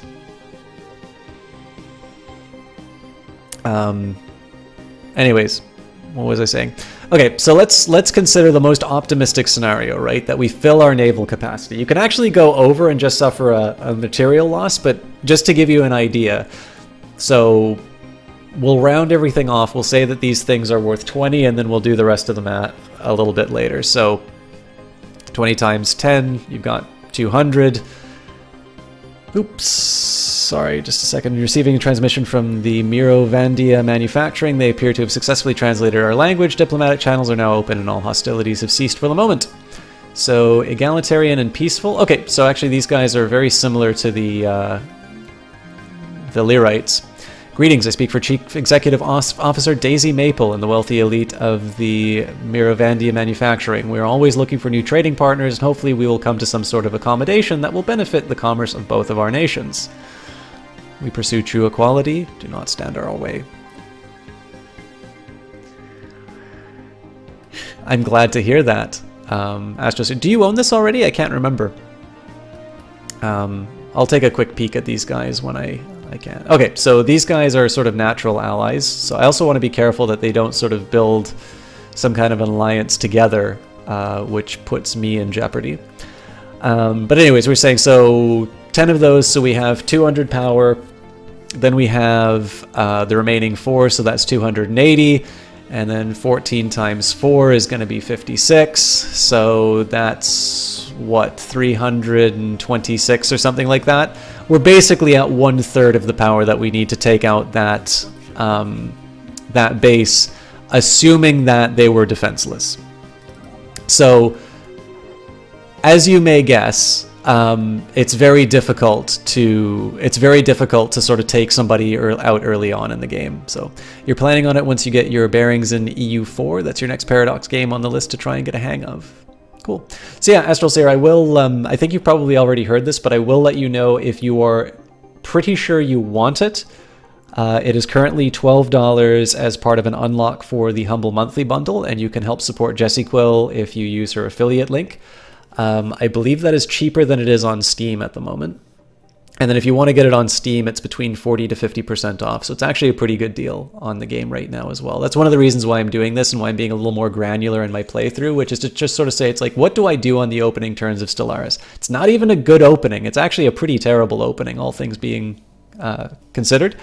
But it's hopefully giving you a little bit of a flavor of what you're into. So first starter, Hunters was forced to return to Kultras Nadrath from Trax Offco because it is within the border of the Sibulian progenitors. So these are interesting guys. They're a stagnant ascendancy, which means that they're not really able to, they don't really develop anything. Goxie, how delightful. We hadn't expected to encounter you for a few centuries yet. Oh wait, they're not xenophobes, they're xenophiles. Personally, I thought you would wipe yourselves out long before leaving your gravity well, but I'm glad that we were proven wrong. So, I speak on behalf of the people. Alright, well that's definitely stopping my expansion. In fact, chances are I'm not going to be able to colonize that. So I think I can see a case for colonizing here. I can see a case for colonizing here. Although I kind of like Botian 2 a little bit more. And I think we'd get... Actually, we wouldn't get Dongar.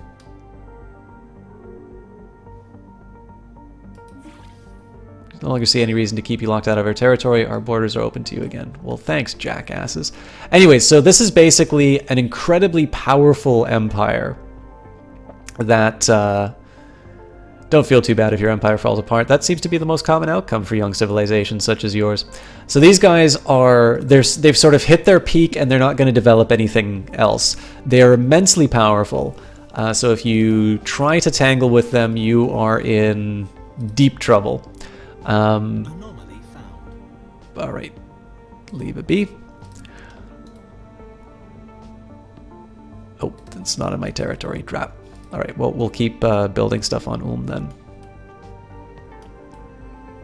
But yeah, basically, but these guys will potentially give you some things later as well.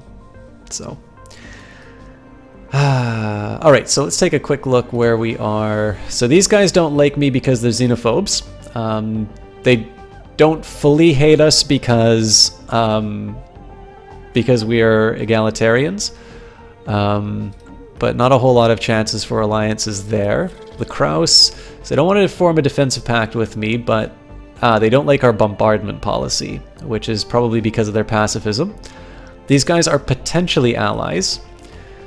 The Mirov don't like me because of new contact bombardment policy, but that's cancelled out by our egalitarianism. So I think... Oh, but they will accept a non-aggression pact, so we're going to go for that.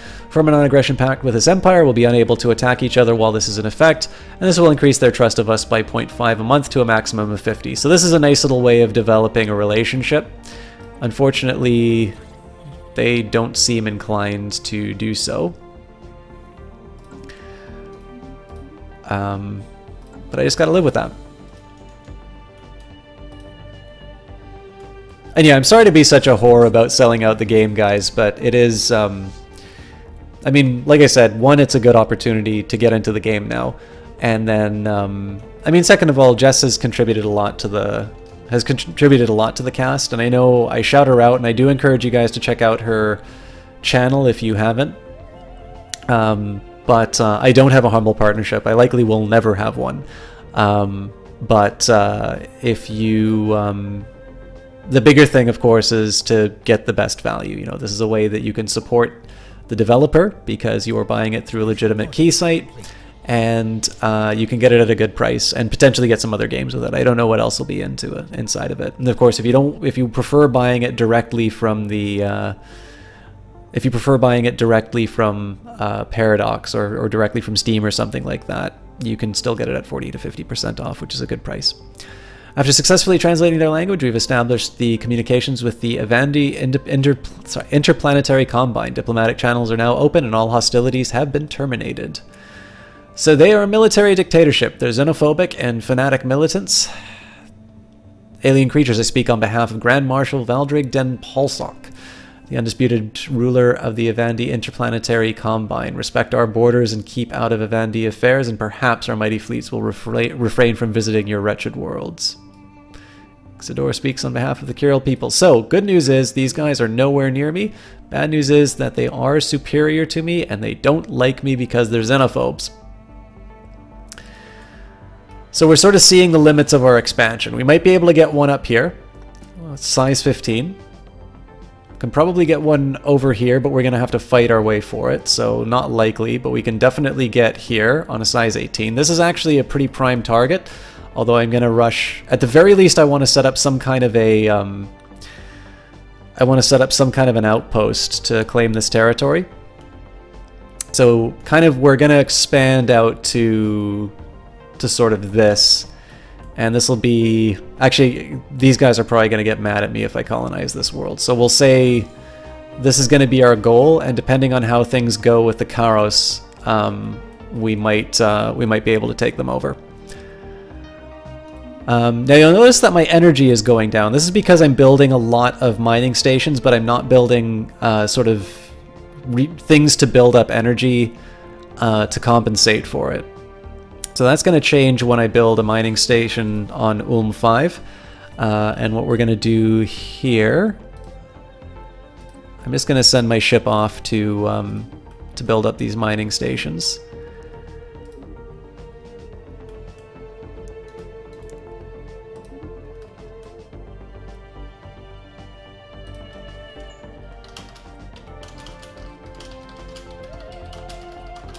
System survey complete.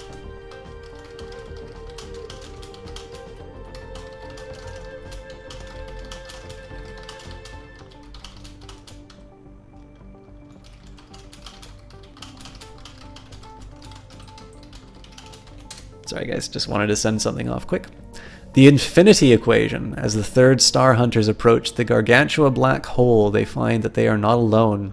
At the edge of the event horizon, it soars, reflecting light from the stars being drawn into the dark gaping hole, a gigantic construction in the shape of a perfect sphere. We cannot pick up any signals from it, nor does anything we send make it respond. It simply sits at the edge of the abyss, waiting.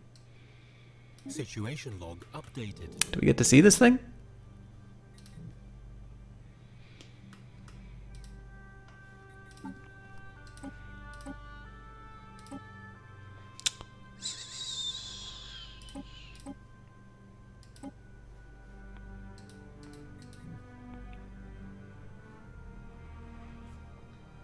Yeah, so it's supposed to be there. I just don't see it. Oh, there it is. So hopefully this will turn out better than the Nightmare from Another Realm. But like I said, beautiful game, huh?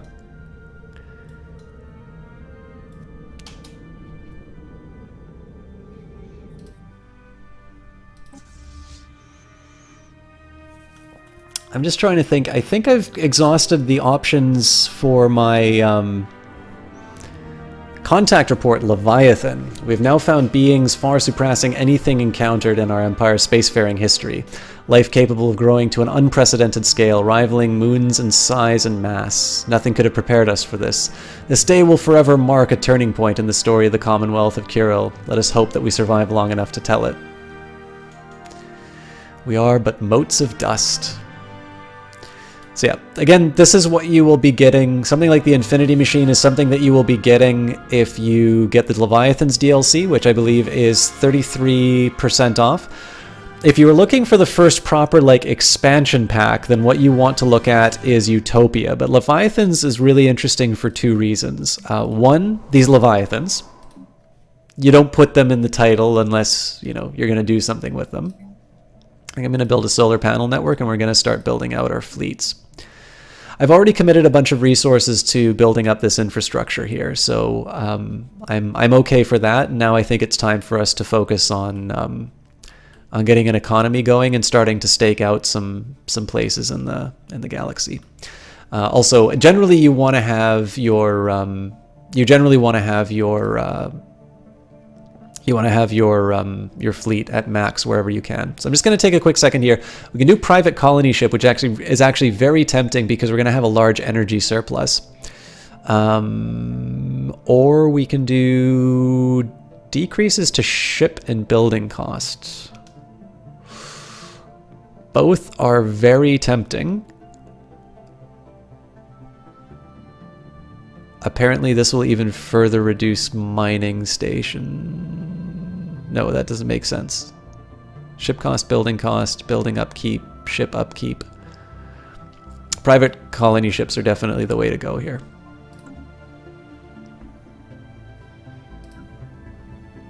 So it's going to cost me 175 energy, but I'm not using it right now, so I'm perfectly okay with this. So what was I going to say? So Leviathans is interesting. So one, the fact that there's the Leviathans. This was also the patch where they introduced the Horizon Signal, which was written by Alexis Kennedy, the guy who did Sunless Sea and Fallen London. And his current project is called Cultist Simulator. Now, I found it a little difficult to wrap my head around originally, but it's got a couple of interesting mechanics. It's actually really encouraging to see, you know, established designers who have a track record of doing good games make something like that, because you get to see, like, games like Stellaris don't just magically appear out of thin air. Like, you get to see people make, like, you get to see things before they're polished, and especially when they're doing sort of new mechanics, I think that's actually really interesting to look at, personally. So, okay, what are we going to do with our society research? Border range is actually kind of tempting because we're going to be fighting for territory fairly early on. But it costs 720. So instead we're going to go for eco simulation. It's relatively inexpensive and it will give me the option of some better farms. All right, what was I going to say?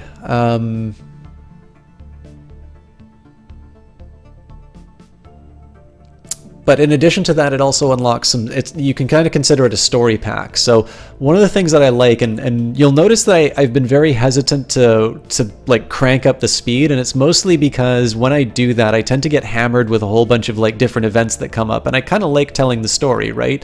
For those of you who were here at the beginning of the cast, you know that there's a little bit of a history that we worked out for these particular creatures.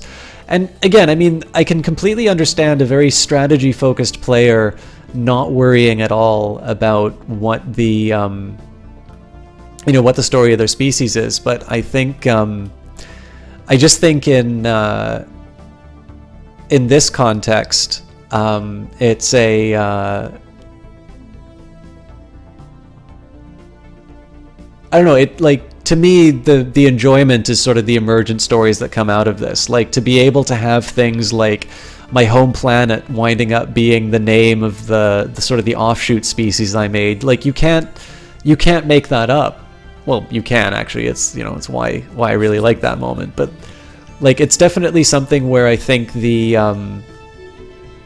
the rewards are just too great not to. Oh, okay, we've got of course, it's the guy who's like way the hell out of in the middle of nowhere. But this guy is a level 2, so I can send him to research the anomaly.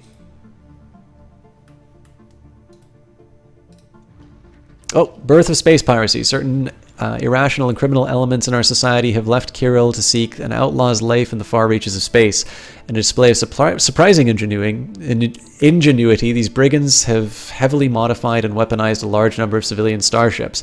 Our civilian shipping lanes are now being raided by this improvised space fleet, which identifies itself only as the Dark Raiders. A prompt response is needed. We are actually in bad shape to handle this, so we're going to can the colony ship. We're going to put as much as we can into building some corvettes, and we need to recall the fleet. We're probably going to wind up losing some. Okay, everything's on its way back. So we're probably going to wind up losing some mining stations because they've got a power of 129. Fortunately, we do see their base, so we're going to be able to squish them once we're in place. But so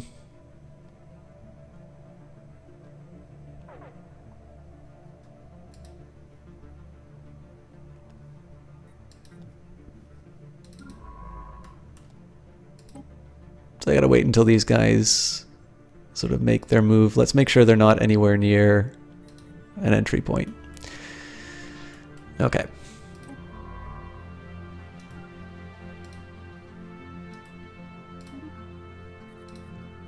This is one of the reasons why you want to be a little more on top of your military. Events like this can cause some dilemmas. What the hell is he doing?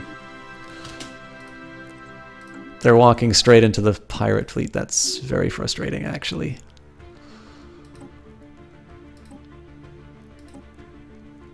So we're going to set them to passive.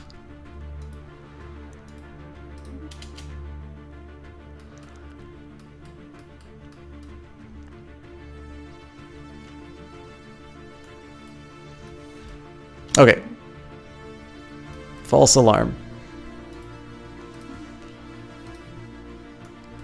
So, unfortunately, it looks like they're going to be causing me some hurt on Ulm, which is not the most affordable target for me.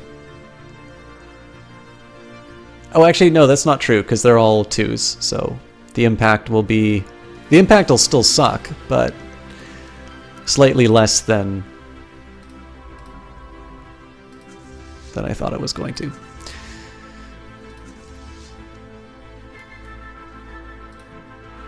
Station under attack.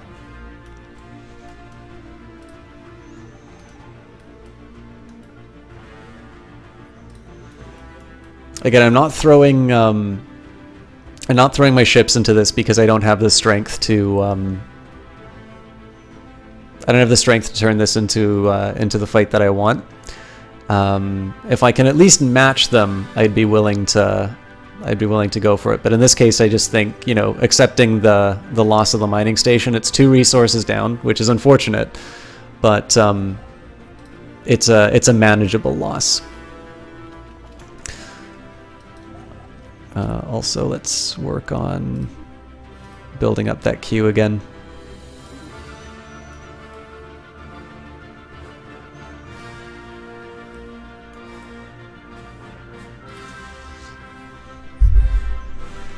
Having discovered a thriving ecosystem in the upper atmosphere of the gas giant Tixash, massive floating creatures having evolved bodies filled with lighter-than-air gases follow the wind currents and feed off the energy released by the gas giant's frequent lightning storms.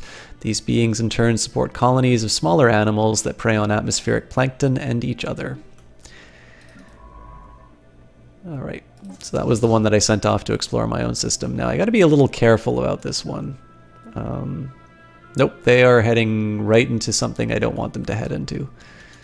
So we're gonna send them home for a little bit while the pirate raids are going on. I'm kind of curious if these guys are gonna continue and raid the rest of my stuff. If they don't, I'm actually gonna take the opportunity to punch them.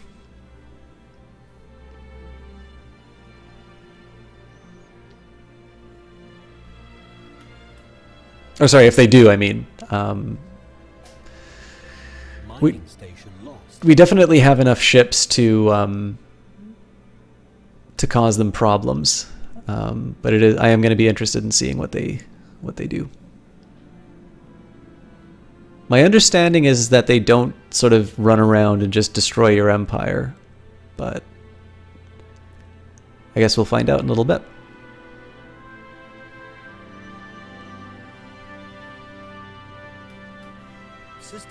Alright, so looks like they're not heading towards Ulm 5. They're probably going to head back to the base, which is actually good news for me because that gives me an opportunity to sort of jump on top of them. We're still not strong enough with our existing fleet, unfortunately. I think I'm actually going to can the colony ship one more time just so we can churn out as many corvettes as we can. We'll combine the Star Hunters... Sorry, the first and fourth.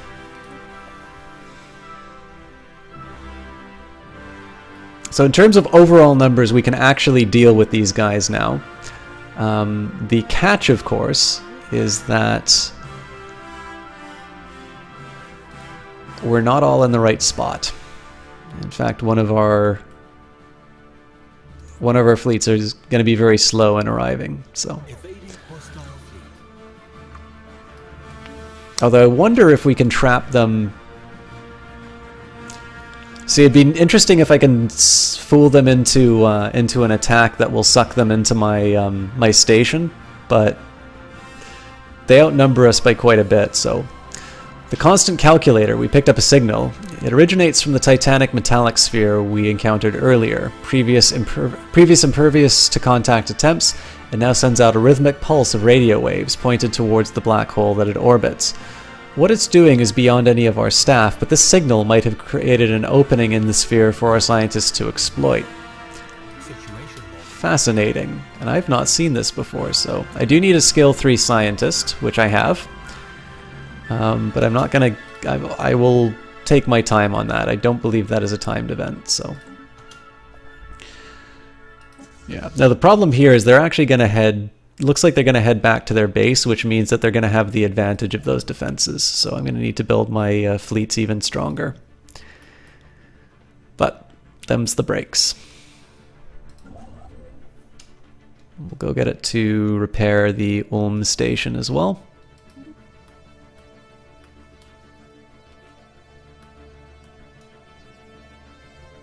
And it'd be cool to build these mining stations. I think there's a level 3 one here, but obviously the pirate fleet's going to be causing me some problems there. So, anyways, a fantastic example about why you do not, like me, want to ignore your naval capacity. So we're slowly starting to rebuild. I guess I can afford the colony ship now. But clearly we've lost a lot of military capacity to some of my foolish exploration plans. We are probably going to be wrapping it up before too long tonight. I know it was a little bit of a shorter stream, but a rough idea in terms of what our expansion is. So the reason why we sort of sent everything out and we sort of ran around like lemmings for the first little bit was to get an idea of what we were looking at in terms of where our borders would be. It's not realistic to think that we're going to get this planet, so we're not going to try. Subra, on the other hand, it's nice and close to sort of a desirable location. I might take this ship just to explore the event. Hopefully it doesn't get annihilated by some of these hostiles in the area. Excuse me. But we're going to sort of explore some of these areas around here to see if any of the resources are worth picking up. But this is tempting just because it'll give us access to sort of this part of the galaxy. It's also sort of built into a little bit of a cluster. It's very unlikely that we'll be able to colonize this planet because these guys sort of consider this their domain. We can maybe do a stretch gold and take this Savannah planet. That again kind of gives us a little bit of a... It's a stretch. But that'll give us a little bit of reach into this other pathway. But yeah, our colonization options are not fantastic. What we're really going to want to do with colonization here is to use it as an opportunity to build up our strength and potentially take out the Lyrite stellar hegemony. And the main reason for that, so they, I think we either need to destroy them or we need to vassalize them.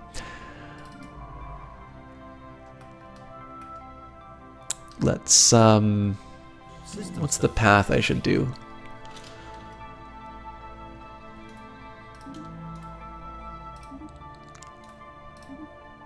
I think I'm just going to kind of sweep my way out from the core system.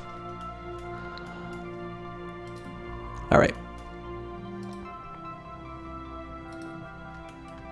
Let's find that event.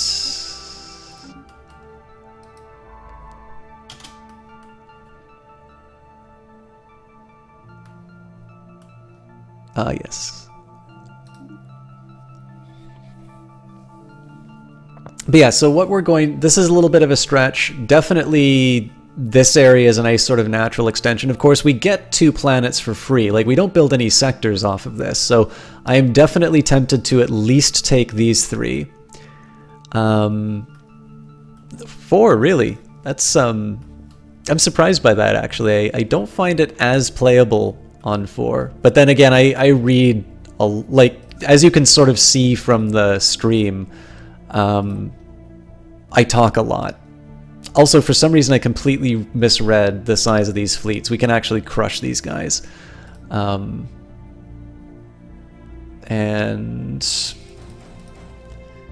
we're so close. I'm actually going to hold off the colony ship one more time just because I can. We can finish the full fleet, so we might as well. And then we'll run in and we'll take out the Dark Raiders.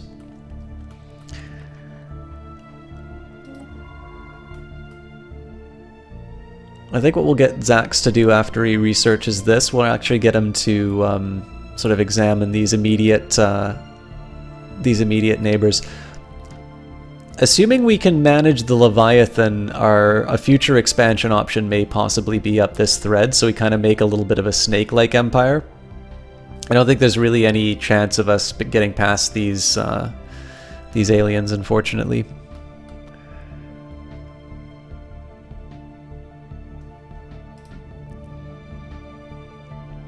For the first time, we'll actually crank up the speed a bit. Okay, now I can build the colony ship without feeling bad. Research complete. I should have known better. Okay, research is done, so we'll get a slight bonus to our mineral research. I can do nuclear missiles. That's not very interesting to me. Robotic workers is, however, so I'm willing to spend the 600 for that, even though I improved spaceport might technically be the better call.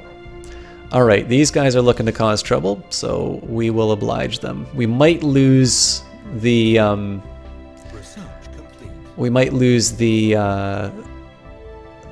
station, unfortunately, but oh, we've got deflectors. That's a little bit of a shame, actually. System survey complete. Anomaly found. Ah, crap. Ship under attack. That's unlucky. I'm tempted to go for blue lasers, but the energy storage is actually something that's going to help me with prosperity. Trade deal, if they give me 25 and star charts, I give them star charts. Tempting. We will decline, though. Knowledge is power. I want to be a little more secure in my expansion before I start giving people information about where I can potentially be moving. Fortunately, my construction ship got out of there in time and might potentially have saved the station on 5 because that's giving my ships time to move in. Also, I forgot to recruit an admiral, so similar idea, you just hit the recruit button. I usually like going for young commanders where I can, but in this case, the middle of the ages gives me extra ship hull points. Ship hull points are, of course, they're the HP, so that is actually a very sensible one to move on. Off to work. Thanks for showing the game. Have a good one. Not a problem at all, Astral Seer. I'm glad you enjoyed it, and let me know if you get into it. This is very self-serving, but I will say it means a lot. Not a lot of people do this, but if somebody actually tells me, hey, I actually picked up this game because of you, usually it's wonderful if it's in like a positive context, as in I like this game. But it's actually very gratifying when I hear that people have connected with a game because of me. So it probably doesn't have the same impact if, like, now that you know to say that to me. But no, it is, I only get it every once in a while. And sometimes I've, like, really promoted a game and people have not bought it through, like, the GOG affiliate. They wound up, like, buying it on Steam. I'm like, come on, guys! But no, the important thing is the focus is always on the game, so. The ruins of a large prison complex have been discovered on Maradgis 2. This hostile world seems to have served as some kind of maximum securial penal colony in the First League. As a federal facility, the prison housed convicted felons from across all of League space. Surviving records indicate that most of the prisoners were guilty of piracy, terrorism, and other crimes of an extraordinary nature. Fossilized remains of some prisoners can still be found where the cells used to be. So, special project of the penal colony. I still think that's going to be outside of our skill. But you guys do get to see the beauty of space combat, so we'll lock onto these guys. We'll get in close for the moment.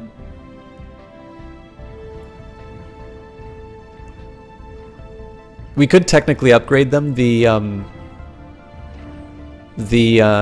deflectors are actually particularly helpful, but in this case, I mean, they're relatively inexpensive ships, and I would prefer to save the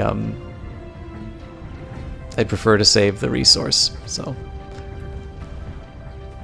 as you can see, we're making fairly short work of them.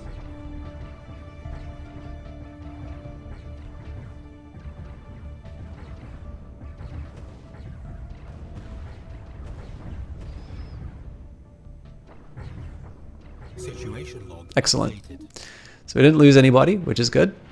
And we will also be able to research the debris.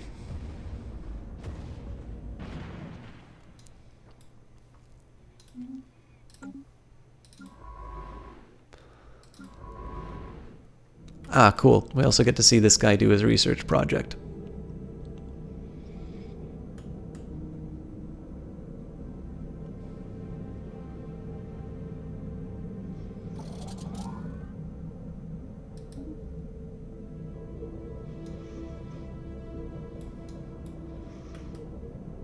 I guess I'm obligated to keep the black hole in the background. That's weird the way that works.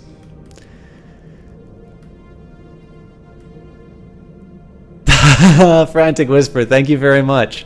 Did you manage to get it on sale?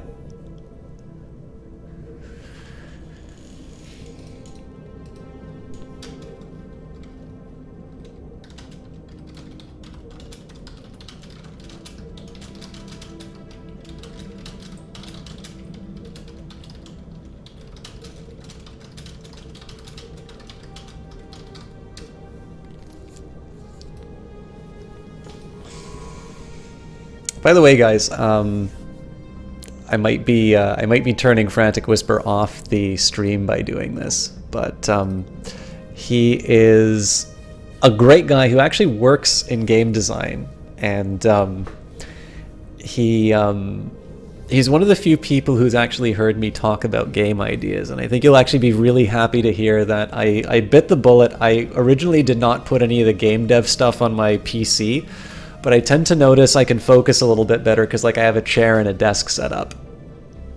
So some of that stuff that we were talking about is actually back on track in terms of developing stuff. And I spent a lot of time doing a bunch of hex grid stuff. I think I've actually finally cracked, like, how I'm supposed to do that. So, okay, Pursuit of Profit is a very tempting one because it gives me 2 Unity for energy grids and energy nexuses. But the problem is I'm not really building that infrastructure yet. Whereas ship costs and building costs are reduced. This actually makes more sense because I'm going to be building much more earlier than I'm going to be getting these things. Maka, how are you doing? Thank you. Anyways, guys, so that's not the reason why I might scare him off the stream. He is a wonderful streamer in his own right. He obviously does it as a hobby because he has a very cool job on his own, which I cannot imagine him leaving for anything, but he is a true gentleman. Big fan of sci-fi, actually, so it'd be interesting to watch him stream this game if he was so inclined. Yeah. Not a problem at all, Frantic Whisper. Or Frantic Whisperer.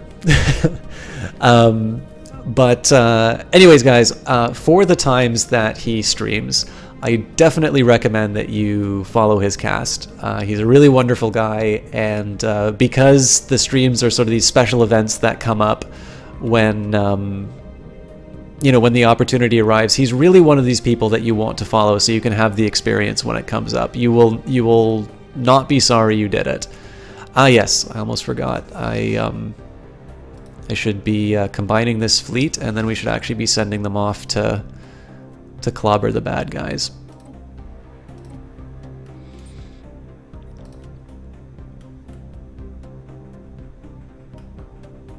I'm talking about Frantic Whisper, Maka.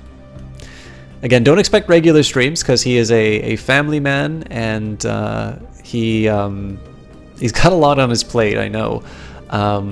But he did a really wonderful Extra Life stream last year. So he definitely is somebody that you want to check out. What else? There's something else that I wanted to say, and for some reason I'm drawing a blank. It's quite late, guys, so I am gonna wrap it up. I just wanted to make sure that the orb thing was done. Looks like this is a fairly long item. Oh, it's because I'm paused, for God's sake. Anyways, so these guys are going to repair. I don't think I want to spend for the upgrade yet because the thing that they're going to be fighting is actually relatively weak. After that, though, it might be a use for my money. So right now this is kind of defenseless.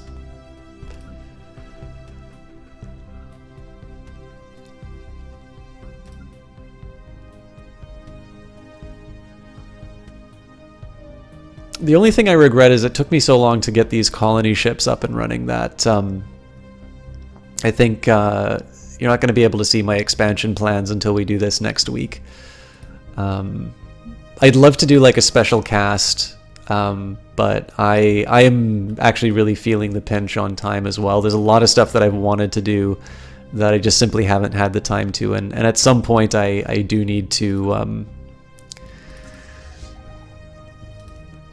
I kind of need to start paying Matt Piper, basically. Because otherwise streaming is going to become a big frustration for me, that in the sense like it's distracting from things that I think are important. But I'll obviously commit to continue doing the regular days that I can. Just, I know once upon a time, like if I missed a cast or I did a shorter one, I'd like try and do sort of a makeup cast for it. And I still sort of want to do that. But in these cases, it's a little much to try and commit like every day that maybe I do like a 2 or 3 hour cast. It's like, oh, I'll do an extra hour sometime. That always kind of adds up. So sorry. As always, you can follow the Twitter to know when I'm doing extra stuff, and of course following the cast will work as well. But yeah, just as a quick recap, these are sort of the 3 systems that we're focused on. I think I am going to make the effort to go for Subra. We might be going in blind on this one, but it's a nice sort of aggressive move, and then maybe Botine will be the second one that we go for, especially because that's a big one. But this will claim the choke point for us, whereas Botine will be sort of like one that we'd actually want for expansion, and then we could sort of start filling in the gaps as time goes by. Anyways, in the meantime, we are going to continue exacting revenge on the dirty pirate scum. And as always, as we approach, we got to go up and close. Hostile station engaged.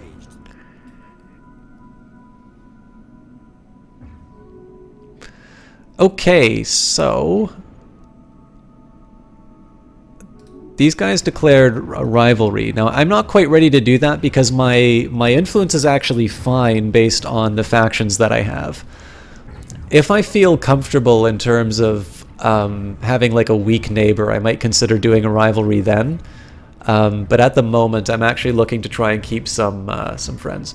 How does it compare to, say, the new Master of Orion? So I think the new Master of Orion feels a lot like Endless Space. Or alternatively, Endless Space learned a lot from Master of Orion, and that's reflected in the design of the new one. So I would say that Stellaris is probably the most 4X-ish style of the Paradox games. The first thing I will say is that this game is quite a bit more complicated. So if you find something like Master of Orion, or if you find that you get easily overwhelmed in games, then Stellaris might be challenging for you. I will say that challenge is worth it. But I get that not everybody is like me. And more importantly, not everybody has to like all the same games that I do. So keep that in mind.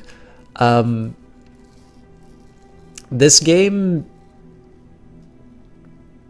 more so than Master of Orion, is very much focused on providing you a canvas on which you can tell your own science fiction story. And I think the most rewarding playthroughs that I've had are ones where I sort of get into character and I decide to do certain things. There's always going to be things that you want to do. You will always want to keep expanding. You will always want to keep getting more resources, building up your fleets, if nothing else, to prevent people from taking advantage of your weakness, right?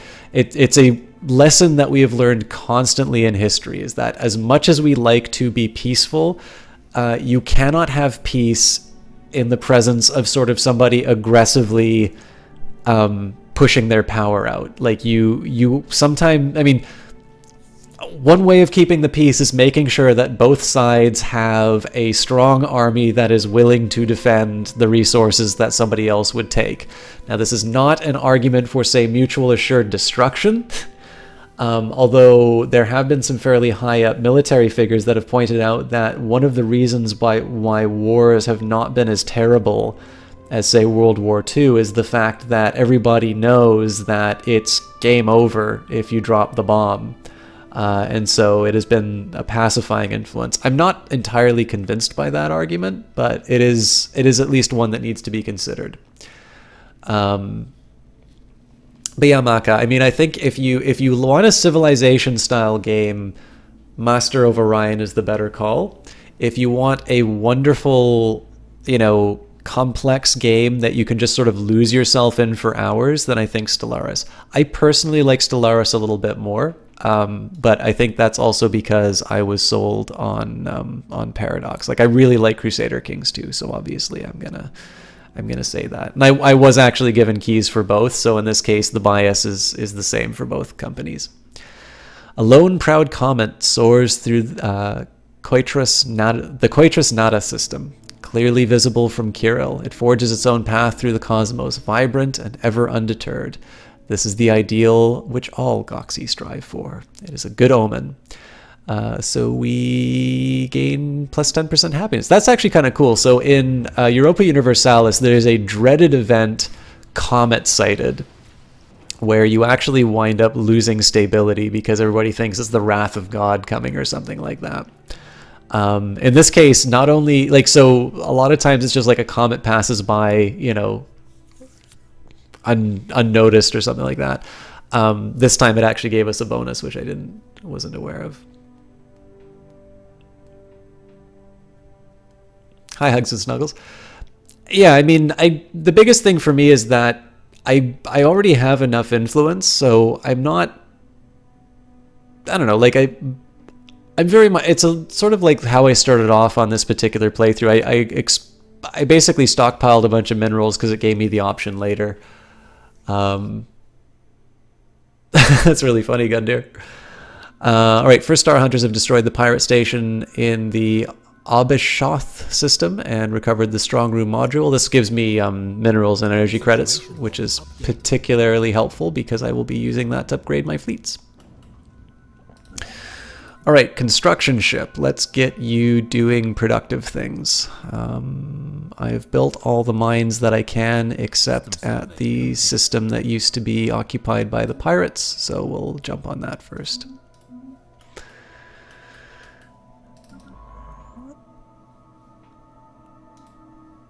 I really want to know what happens on this event, so we might call it once I'm done this research, because I really do need to go to bed. I'm already an hour behind, and I promised someone that I would read to them before bed. Construction complete. But with that in mind, oh, we also got a ship. Okay, so I don't feel good about doing this, but I am going to do sort of the Hail Mary, and I'm actually... Oh, I can't because I have not explored Supra. That was stupid of me. Well, I'm going to do another stupid thing, and I'm going to leave a lone undefended colony ship and just bring that straight into the... onto the planet. Nothing bad will happen there. And I'll use this science ship, assuming it doesn't die to the Leviathan. I will use this science ship to explore that system. That's mostly just so I can gain access to that that hyperlane. I do want to secure that, and technically I can do that with my frontier outpost. Alright, sounds good, Whisperer. I will probably be done by the time you're back, so... we will hold off on that for a minute. So it's tempting to now go for space combat because it'll expand my fleet. Biolab does help my science. I am going to wind up going for that. Just because, again, in this case, the ship that I'll gain from that isn't really going to move the needle one way or the other. The metallic orb has been opened up. Our hacking team has been able to use the outgoing signal as a gateway into one of the auxiliary CPUs of the sphere. We are receiving some data from it and can tell that it's been scanning the black hole Gargantua for a very long time. It is old. Very old. This constant calculator now lies within our grasp of understanding. If we push harder, we might find out what it's doing here and who built it. What marvels might it contain? So we can contact the main processor unit, or we can hack the main hard drive and take everything. Well, this is a tough call, actually. I think we're gonna go for a bit of greed. It's not sentient, so we haven't had evidence that it's sentient, so... And he's got to be skill 3. Wait, he is skill 3, so what's the problem? Oh yeah, he's got to be skill 5. Okay, well, that's a good opportunity to survey the system. And actually, I think we'll just we'll do a quick little scan of sort of the nearest neighbors. That's almost certainly not going to fall in our territory.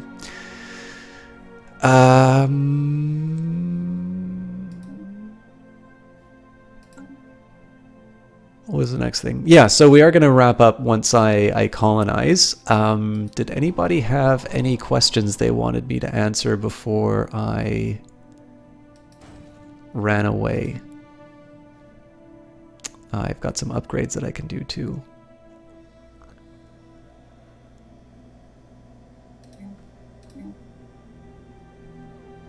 I mean, I might as well. But this is social research, so I don't want to do that. It's a little silly to do these farms, but it will help me with growth. So, Smuggler Asteroid. This asteroid appears to have served as a lawless port for the various criminal sub-organizations that were active in the territory of the First League. Smugglers, pirates, mercenaries, and other lowlifes from every League member species gathered here to offload illicit cargo, broker new deals, or just relax in one of the asteroid's many cantinas. Situation log updated. Cool.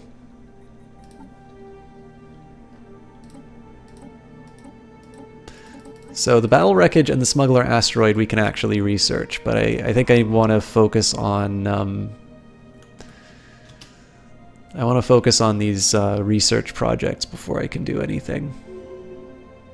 Campaigning to elect a new chancellor is underway. The result will be announced in 22-10-401. So we did finish.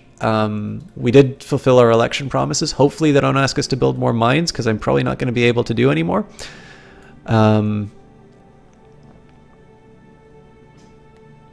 I'd be very tempted to do science, but we'll see. We'll see if it happens. So one thing that's maybe worth noting, as you can see here, there is a very big energy cost. This is not because it's just a private colony ship. It is actually because you have to spend quite a bit of energy to send the thing out and also to colonize. So you kind of want to be prepared. But in this case here, I'm not doing a lot with my energy, except building more colony ships, and I've already got that sort of sorted. So not a whole... I'm not in a panic about that by any means. We are going to be going into a deficit, though, because we're building some mining stations in the former pirate sector. And the fact of the matter is we're not going to be anywhere near where we needed to be for... I'm just doing a quick upgrade here. I'm just going with what the computer's done by default. It's not always the best options, but in this case, I'm just kind of running with what I've got here. But yeah, so when you start expanding out, like, you want to make sure you have the economy to sustain it. New ruler has been elected. Zax will rule until the next election, which will take place on 22-24-01. Unfortunately, that means I lost my level 3 commander, which is a bit of a pain. Zax has been elected as Chancellor of the Commonwealth of Kirill. Consult the situation log for details on their mandate. We will hire the archaeologist, even though I don't think that's the best trait, if I'm completely honest. Please survey the system. So yeah, anyways, there's a big sort of energy cost just to keep you from getting a little too over-enthusiastic in terms of your expansion plans. It's not going to cripple you, but it's gonna be meaningful. So these guys just still don't want a non-aggression pack, although they're still okay with me. These guys have also got their second colony, so I actually kind of want to get my act together. It looks like there's some expansion happening. Maybe not so worried about these guys, although they're almost certainly going to get gobbled up by the Imperialists.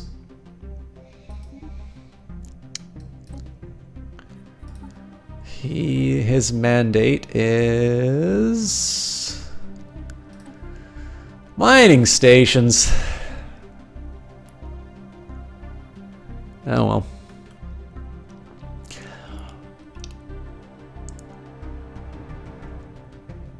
But yeah, I'm actually going to be going into not only a deficit because of these extra systems, but I'm going to be going into something of a deficit because I'm going to be having 2 colonies building at once. But I'm kind of okay going for some aggressive expansion this way. I think I am going to go for Botian 2. It is tempting to kind of go for it's kind of tempting to go for Broke and try Landis, but we do have a couple of like we have a couple of obstacles in between there, and again, it's not obvious that there's anything we necessarily want in this area. So at least here we sort of have some neighboring planets that we're going to be able to exploit for resources. There's not really that same case to be made. All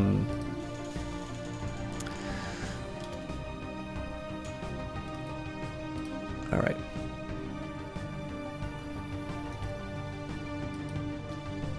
Only...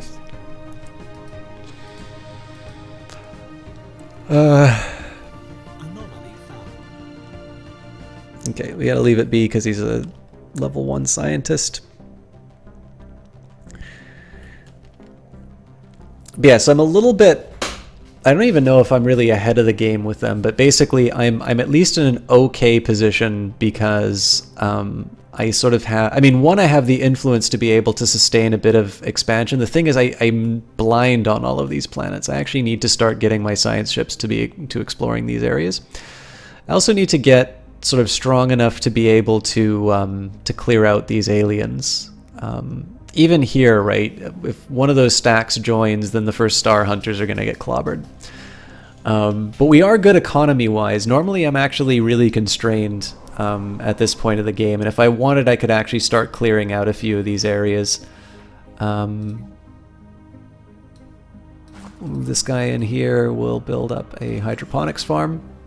This is mostly just so I can take advantage of really fast growth rates. This is one nice thing that's come up with Utopia, is that you can actually transport food between planets. And I'm going to use that to sort of build up my colonies while I can before I sort of sector them off. We obviously won't get to the sectors on tonight's playthrough, but...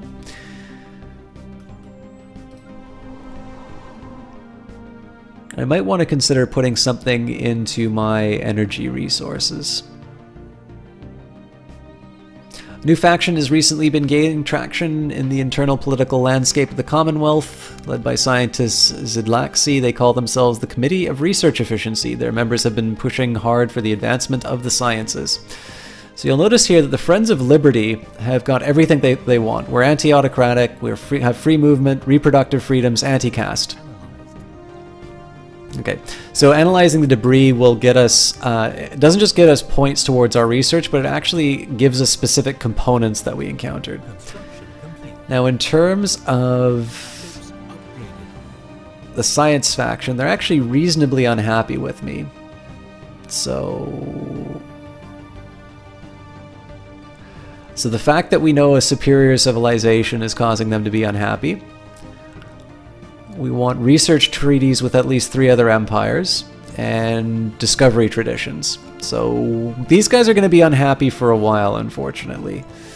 But again, we're making up for it because this faction is larger and it definitely likes what we're doing. So, all right, new colony ship. As you can see, we're now down to -9. So I kind of want to get this thing on the move.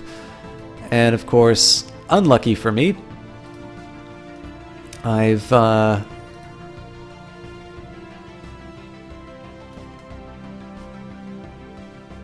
haven't studied that one either.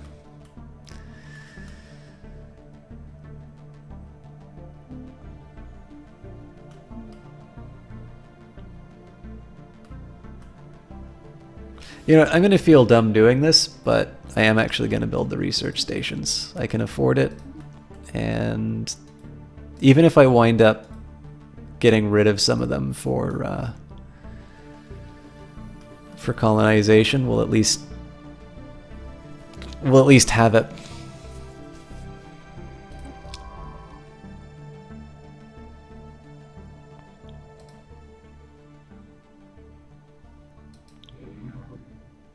I probably should have kept a little closer look on this. I could have colonized this planet a while ago. All right. Resource-wise, I think this is a reasonable landing spot. So again, we're still going to be -10 for a while because we're going to be building Subra 2A. God, I hope I had this right. I'm pretty sure you get the food. Well, we'll find out, but I'm pretty sure you retain the food that you were originally on.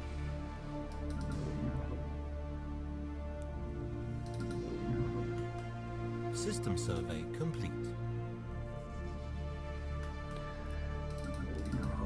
All right, this science ship's done.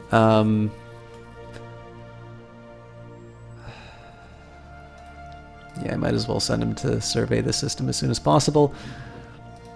This colony ship, the desert world's the bigger one, so.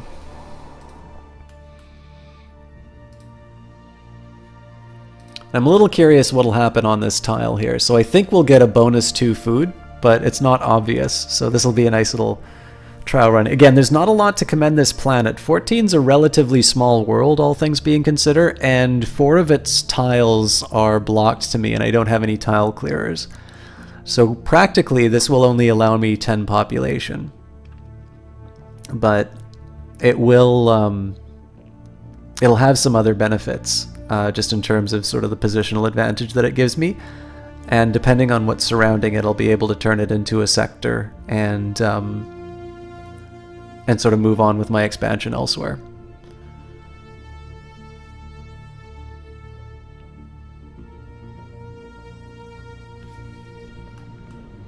Colonization in progress. Our colony ship has gently touched down on the sprawling savanna. Uh-oh, so I completely erased the very helpful 2 food there. That was a pretty stupid mistake on my part.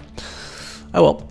Our colony ship has gently touched down on the sprawling savanna that covers most of Subra Prime. The shimmering air is dry yet pleasant, and a large herd of docile herbivores can be seen observing from a distance as our first landing site is established.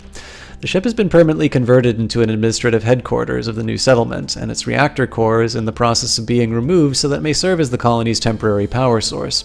Hundreds of small tents and prefab shelters have now sprung up around the former starship's massive hull as the colonists begin to disembark in large numbers, the first Gok city on an alien world. A great day for the Commonwealth of Kirill. Debris analyzed. Yeah, so actually, you know what I could have done is I could have looked at my capital and seen that it didn't do what I thought it did. All right, so this scientist is level 2. We'll take a quick second here and just see if there's any research projects we can get them to do. Very likely not. So we're going to get him to do instead. This is going to be the first colony that sort of gets access to resources. So we're going to get him to double back and sort of explore the immediate area. Construction complete.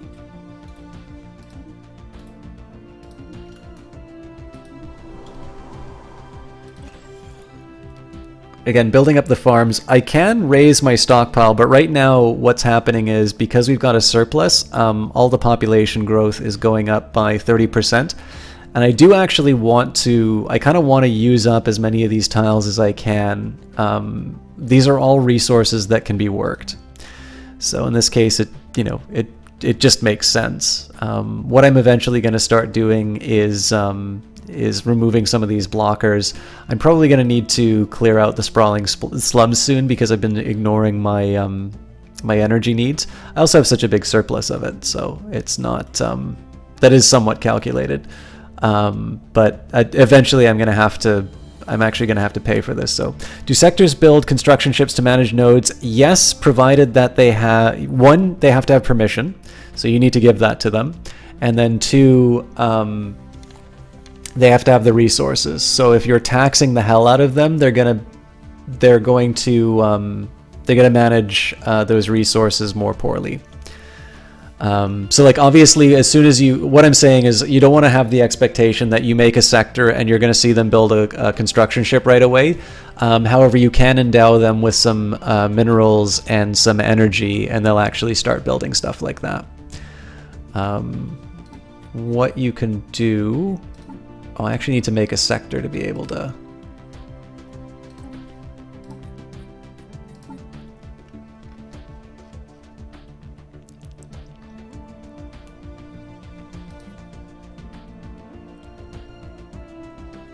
Actually, you know what? I'm going to go for light orbital bombardment because it'll make my neighbors happy with me.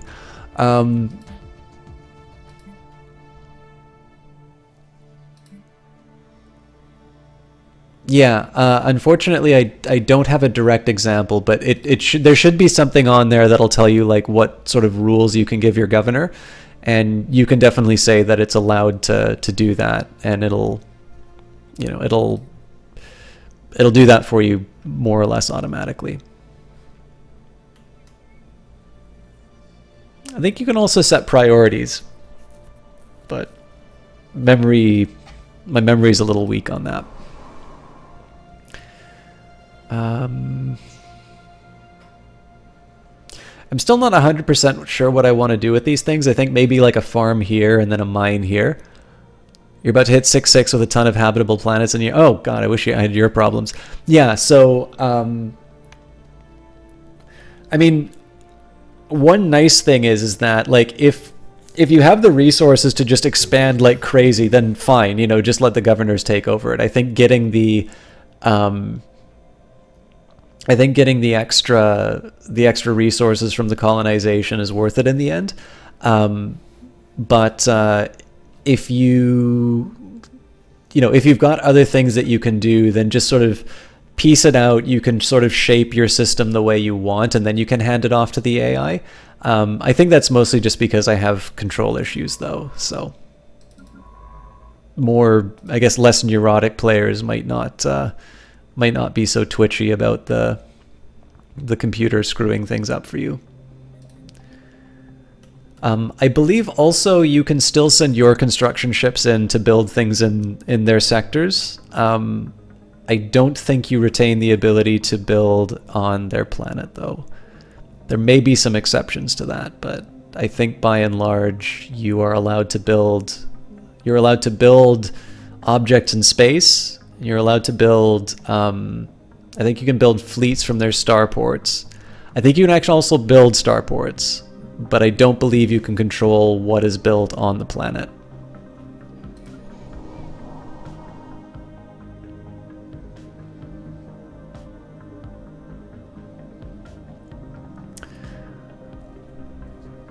I am kind of wasting some resources here in the sense that I'm not developing those tiles, but I guess one of the things that I'm thinking about here is that's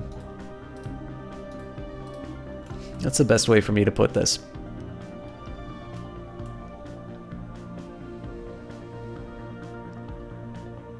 Like I consider it a slightly higher priority for me, at least. Oh, I pretty much automatically go for administrative AI whenever it comes up, so.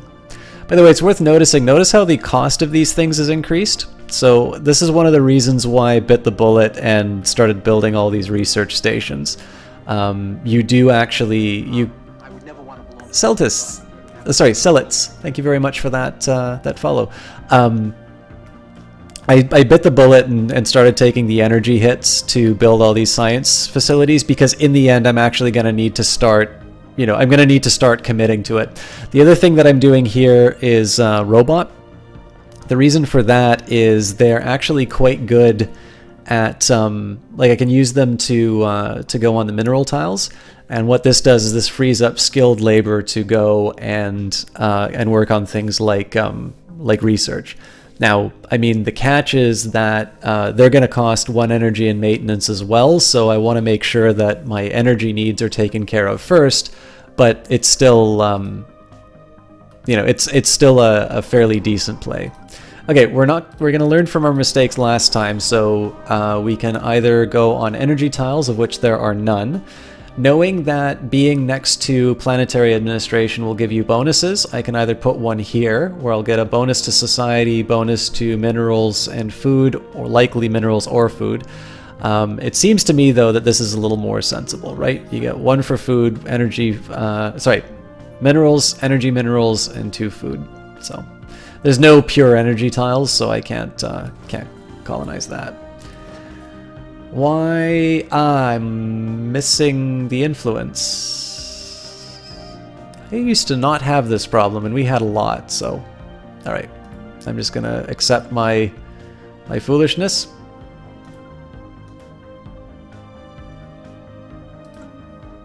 I just gotta wait. Mind you, I don't think I've ever had 2 ships that I colonized with right away, so it won't take too long to get this done.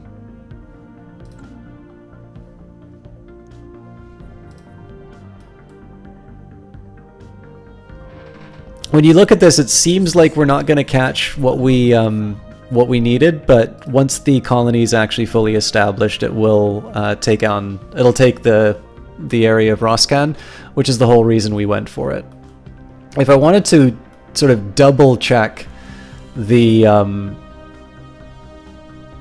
sort of my holdings, I would have actually colonized this planet first, but it's a desert world, which is good for me, but it's size 13 and 3 of the tiles are blocked and a whole lot of empty ones, so it doesn't do a whole lot for me. Alright, I still want to go down the prosperity chain. I think in this case we're going to do Pursuit of Profit because we are actually going to start building energy. Oh, hang on. Let me double check that we're actually going to be building energy grids and energy nexuses. So we're definitely able to build power plants. We do not have energy grids and energy, I'll call them nexi because I can. And realistically, our ship maintenance... We're going to be building a lot of buildings in the next little while, but our ship maintenance is more expensive by quite a bit. So in this case, we will make the fleet logistic core and reduce those expenses by 10, which will take a little bit of the pressure off my energy economy. But I think I need one more influence. It says 169, so...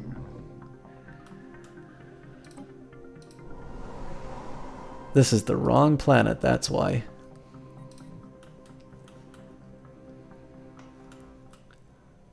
You know what, the other thing is that it might cost so much because it's so far away. I don't quite remember how that... Lacking 0. Thanks, jackasses.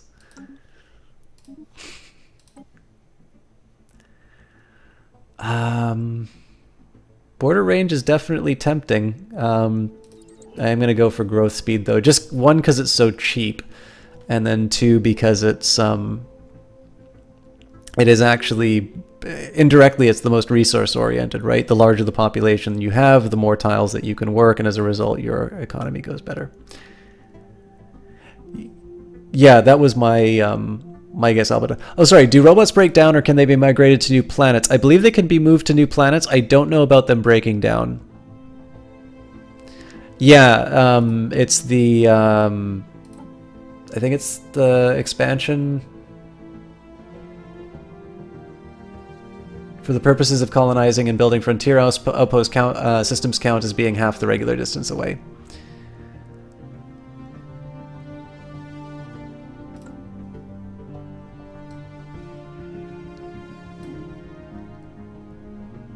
True, but once these colonies are established, I'm going to be building a bigger fleet, right? So in terms of my costs for the time that it's going to take, like for the next 62 months, the majority of my costs are going to be coming from my expanded fleets, not my buildings.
System survey complete.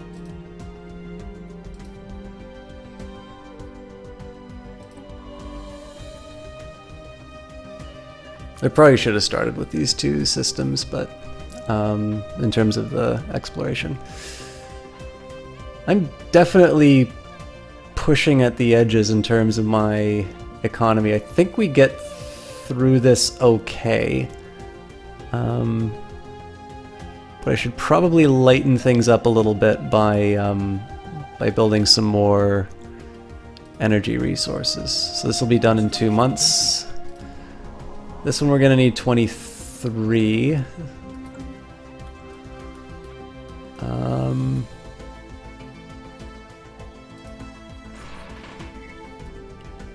large portion of the asteroid PTRE-7 has been hollowed out to allow for the construction of some kind of shipyard. It has been abandoned and exposed to the vacuum of space for centuries.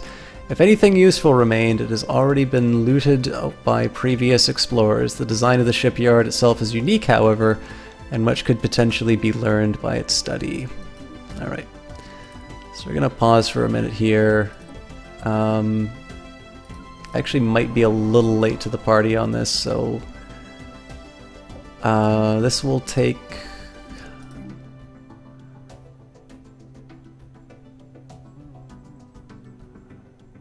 So upgrade's only going to get me 1. I'll have a worker that can do the 2.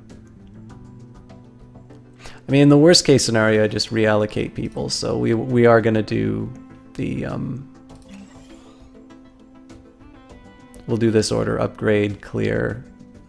This is mostly just because the upgrade's kind of like halfway done.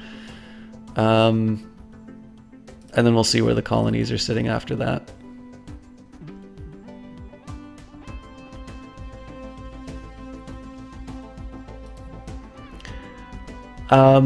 Yeah, I mean, my reason for using using this portrait was I usually start off with an idea for a species. Yeah, so we just got by sort of by the skin of our teeth. I usually kind of start off with like an idea for the species, and in this case, like, I like the anniversary portraits, but this was just kind of, it's what I had in mind. Anyways, guys, as much as it pains me to end on sort of a dry note, I'm now an hour 40 minutes past when I had intended to go to bed. I am tempted to just start, because I know the game is a little bit slow in terms of in like sort of getting people in, so I might actually just save it and get a lot of this sort of maintenance stuff out of the way while I like get the maintenance stuff out of the way sort of while people file in at the beginning. But the plan is at the moment, so we're still finishing Crusader Kings on Mondays. Once we finish the Crusader Kings 2 playthrough, we will Stellaris will move to the Mondays, but because Unity came out and Paradox is nice enough to give me a key, I didn't want to, you know, say, oh hey, yeah, thanks for the key, and, you know, I'm gonna stream it like twice and then, you know, not touch it again. They, by the way, were fantastic about that. They said, you know, do what you... Ah, crap.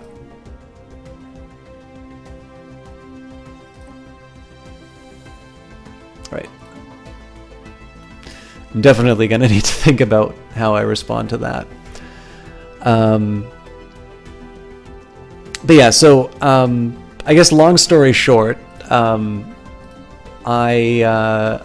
I will definitely be doing some more... I'll definitely be doing more Stellaris. It will eventually move, but for the foreseeable future, we're going to be dedicating basically... we're going to be dedicating the Wednesday streams to that. If you like Paradox stuff, Mondays are dedicated Paradox days. We'll probably do at least one for... we'll probably be doing one for the new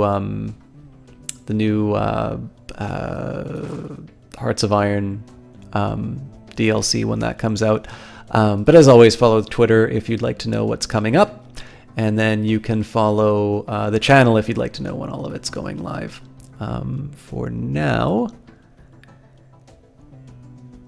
Actually, what I will do, I will save the game. It's the first time I haven't done Iron Man. I actually kind of prefer it because I know that, like, let's say this winds up being a big screw up.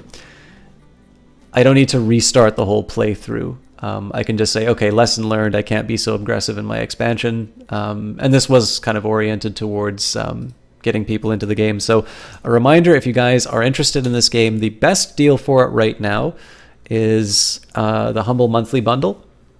That is going to cost you $12 US. It will give you the base game of Stellaris, so that means you'll get the free DLC that came up, which are the Anniversary Portraits and the Horizon Signal DLC. If you would like to buy the DLC, that is between 33 to 40% off on Steam. The exception to that is Utopia, because that just came out. I think this is a wonderful game, and hopefully you guys can sort of see why I enjoy it. I know it was a little bit of a slow start. By the way, if you do get the Leviathans DLC, it comes with the Cuties portrait pack. I'm trying to remember which were the anniversary.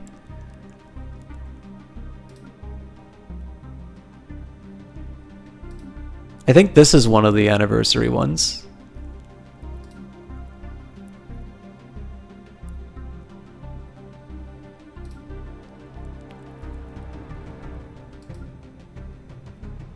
This is definitely one of the anniversary ones. Actually, it feels like a lot of the anniversary ones are plants.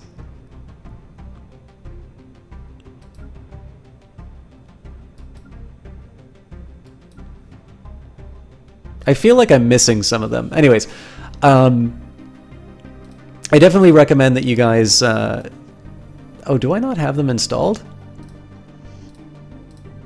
Yeah, I don't have them for some reason. Alright, fair enough.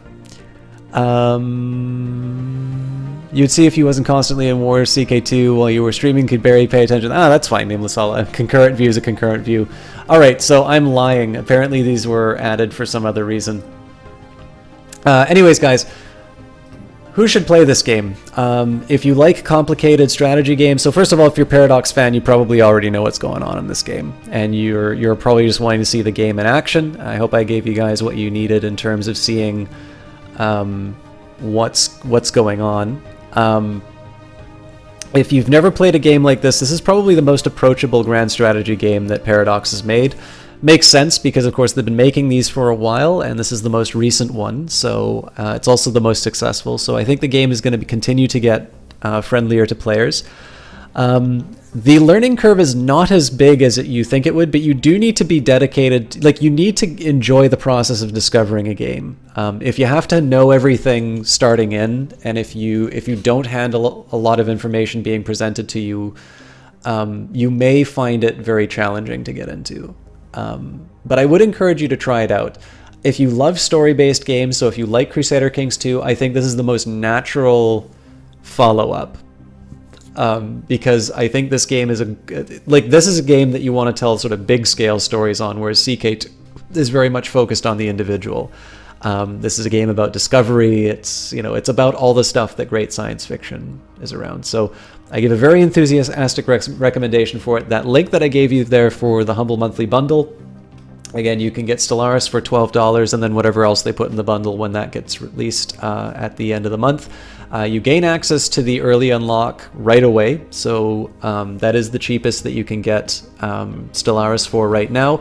And if you follow that link, that will be helping my mod and a very big supporter of this cast, Jessie Quill. She gets a little bit of that revenue sent her way, and there's no additional cost to yourself. If you want to pick up the DLC, or if you just prefer to buy the game directly off of Steam, you can actually get that. You can get it currently at 40 to 50% off, depending which edition you get. Also make sure that you pick up the anniversary portraits, because it seems like you actually have to manually request them. And if you want to go whole hog, Leviathans is definitely an interesting expansion. It's more of a story pack, though. The mechanics that you gain are those big ships that I was encountering, like that nightmare from another dimension and the giant orb. If you want more gameplay mechanics, that's really the Utopia expansion. That's the one that they brought out most recently. Plantoids technically will not do anything for your will not do anything for your playthrough. There's a little bit of an affinity for like species that are the same, so the two species that are sort of related to each other will actually inherently like each other, because all things being equal, because of their sort of same species type. So technically in that sense, adding another species, you know, you got plant people in there, but like honestly, I think the portraits just look cool. Like it is one of these cases of cosmetic DLC that is actually like, I was quite happy to get it, and I felt like a bit of an idiot for not for like being sort of stingy on it for so long. So again, there's no better time to get into a Paradox game than when they put out a new patch. It is the Adams patch 1.6. Haven't read the changelog, but I've enjoyed it so far, and I know the sector thing has gotten some big improvements. That was what I was looking for. I'm always looking for most. Anyways, maybe next week we'll go over those patch notes, because I think I'll just fire up a private game. And I mean, after all, I made. So the ones that we made at the start today, we made the Hazar Collective, the Carillion Conglomerate, so the exiles of these guys, and then obviously the Kirill, the Commonwealth of Kirill, I'll keep for that playthrough on its own. But yeah, this game's a lot of fun, and like I said, as long as you're okay with a little bit of complexity, this is a game that you will continue to play for hours. Just look at the average play times on most of the reviews. Only other thing I might mention, and this is something that I struggle with on my own with Paradox, is that when you get into this game, you are getting a very... The galaxy. Oops. A nearly endless expanse. You are getting a long-tailed game in the sense that they're going to keep updating it, and... I mean, look at Crusader Kings, you can see how long, I think it's been about 5 years that they've been supporting it, but that does mean that there's regular DLC that is released. It's going to be like Total War, it's going to be like, if you, again, I'm more speaking to people who haven't played Paradox stuff a lot. I have been on both sides of this issue. I have never been a fan of sort of the Europa Universalis style, where you'll pay 20 bucks for the rules of the DLC, and then you'll spend like another 8 for the models. It's something that I've never been very happy about. I will say that Stellaris has avoided that. The species pack has very clearly been labeled as that. It is a new phenotype. It's, you know, art. It's very clearly labeled that way. Currently available, I'm Canadian, so $5.27 on Steam at the moment. The Leviathan story pack is labeled as such. That both gives you new mechanics as well as the Leviathan, so I think that's worth it on its own. And then Utopia is that's where you start getting some mechanics along the lines of, like, it's the stuff I'm interested in. So like my background's in political economy, so I like, you know, social structures. I like sort of thinking about these species and their ethics and how they work. So like I was all over this expansion when it came out. But just keep in mind, like when you look at Utopia, realize that one of these things is going to be released every couple of months, and there's nothing that requires you to buy them. I hope you do, because it does mean to support the it does mean that you're supporting the developers, and of course if you buy it, it means you think it's worth it. But just keep in mind, that is one of the things that you're signing on for here, right? It's like you either say that I am okay only using the free content, or I'm okay putting, you know, some money into the DLC being released, and that there will be, I mean, you can look at the other Paradox games, you can see how frequently they come out. In terms of the stuff I was complaining about in terms of some of the other Paradox games, and again, this is something, if you go to the forums, there's a lot of people that talk about this. I prefer the way they have done Stellaris over some of the other games. So I think Stellaris has been very fair in the way that they've handled their DLC. I think it has been value, and it has not had this stuff where, you know, where you're sort of like buying bits and pieces of the same DLC. But again, this is one of these cases where price is what you pay, value is what you get. You guys know I didn't actually have to pay for this particular game, but I certainly would have, and, you know, if it came out on the Humble Monthly thing, I would have bought it myself. I honestly think it is, if you're even casually interested based on what you saw, for the $12, I think it's worth the exploration. If you buy it on Steam, obviously you get 2 hours to play it and see if it's your kind of thing. I know Crusader Kings had a demo. I don't know if Stellaris does. I'll definitely say that if you're interested in this game, 2 hours is probably not going to be enough to really learn as much. So check out some streams. I'm always going to be here on Wednesday. But I think that's all I really have to say about it. Again, the DLC thing, it's going to be... It's always a hard one. I think it's a... like I said, I personally think it's worth it. But my financial situation has definitely changed since when I started playing Paradox games. And I remember really feeling the pinch on trying to sort of keep on top of the DLC and keeping on streaming. So if that's something that matters to you, that's probably something we should disclose. That's really cool, Nameless Hollow. Thank you for saying that. Anyways, guys, like I said, my primary point of doing these streams are to play the game. I just know that it's also a time to, it's a good time to get into the game. So if it seems like I'm kind of pushing the game kind of hard, it's mostly just because if there's a time to buy it, it's usually when these sales go on. But I've outstayed my welcome. I really need to, I actually have had a dinner sitting beside me since I started this game. I haven't touched it yet. So what we're going to do is we're going to find somebody to host. I don't have a lot of options right now. If you guys are interested in more Stellaris, I'm sure there's somebody playing it right now. Just click on that link. And, you know, it has been a while since I've had a chance to host Cap Howdy. I don't know if he's doing one of his speed runs or if he's just doing a retro night. But Cap Howdy is an Australian streamer. He's a really great guy.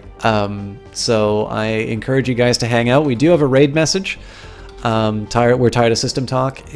Heard this place was better. If it's not your thing, obviously completely understand, and you can carry on. But I do encourage you guys to check him out. It's always nice to have... I think the best thing that a streamer will always ask for is an opportunity to entertain you. I quite like Cap Howdy. I think he's a really nice guy, both on and off cast. And hopefully you guys enjoy what he's watching. I'm kind of interested to see what he's up to because it's been a while since I've been able to catch him. And again, if you guys are looking for more Stellaris, just click that game link and find somebody who's doing something that interests you. Have a good night, everybody. Thanks a lot for watching.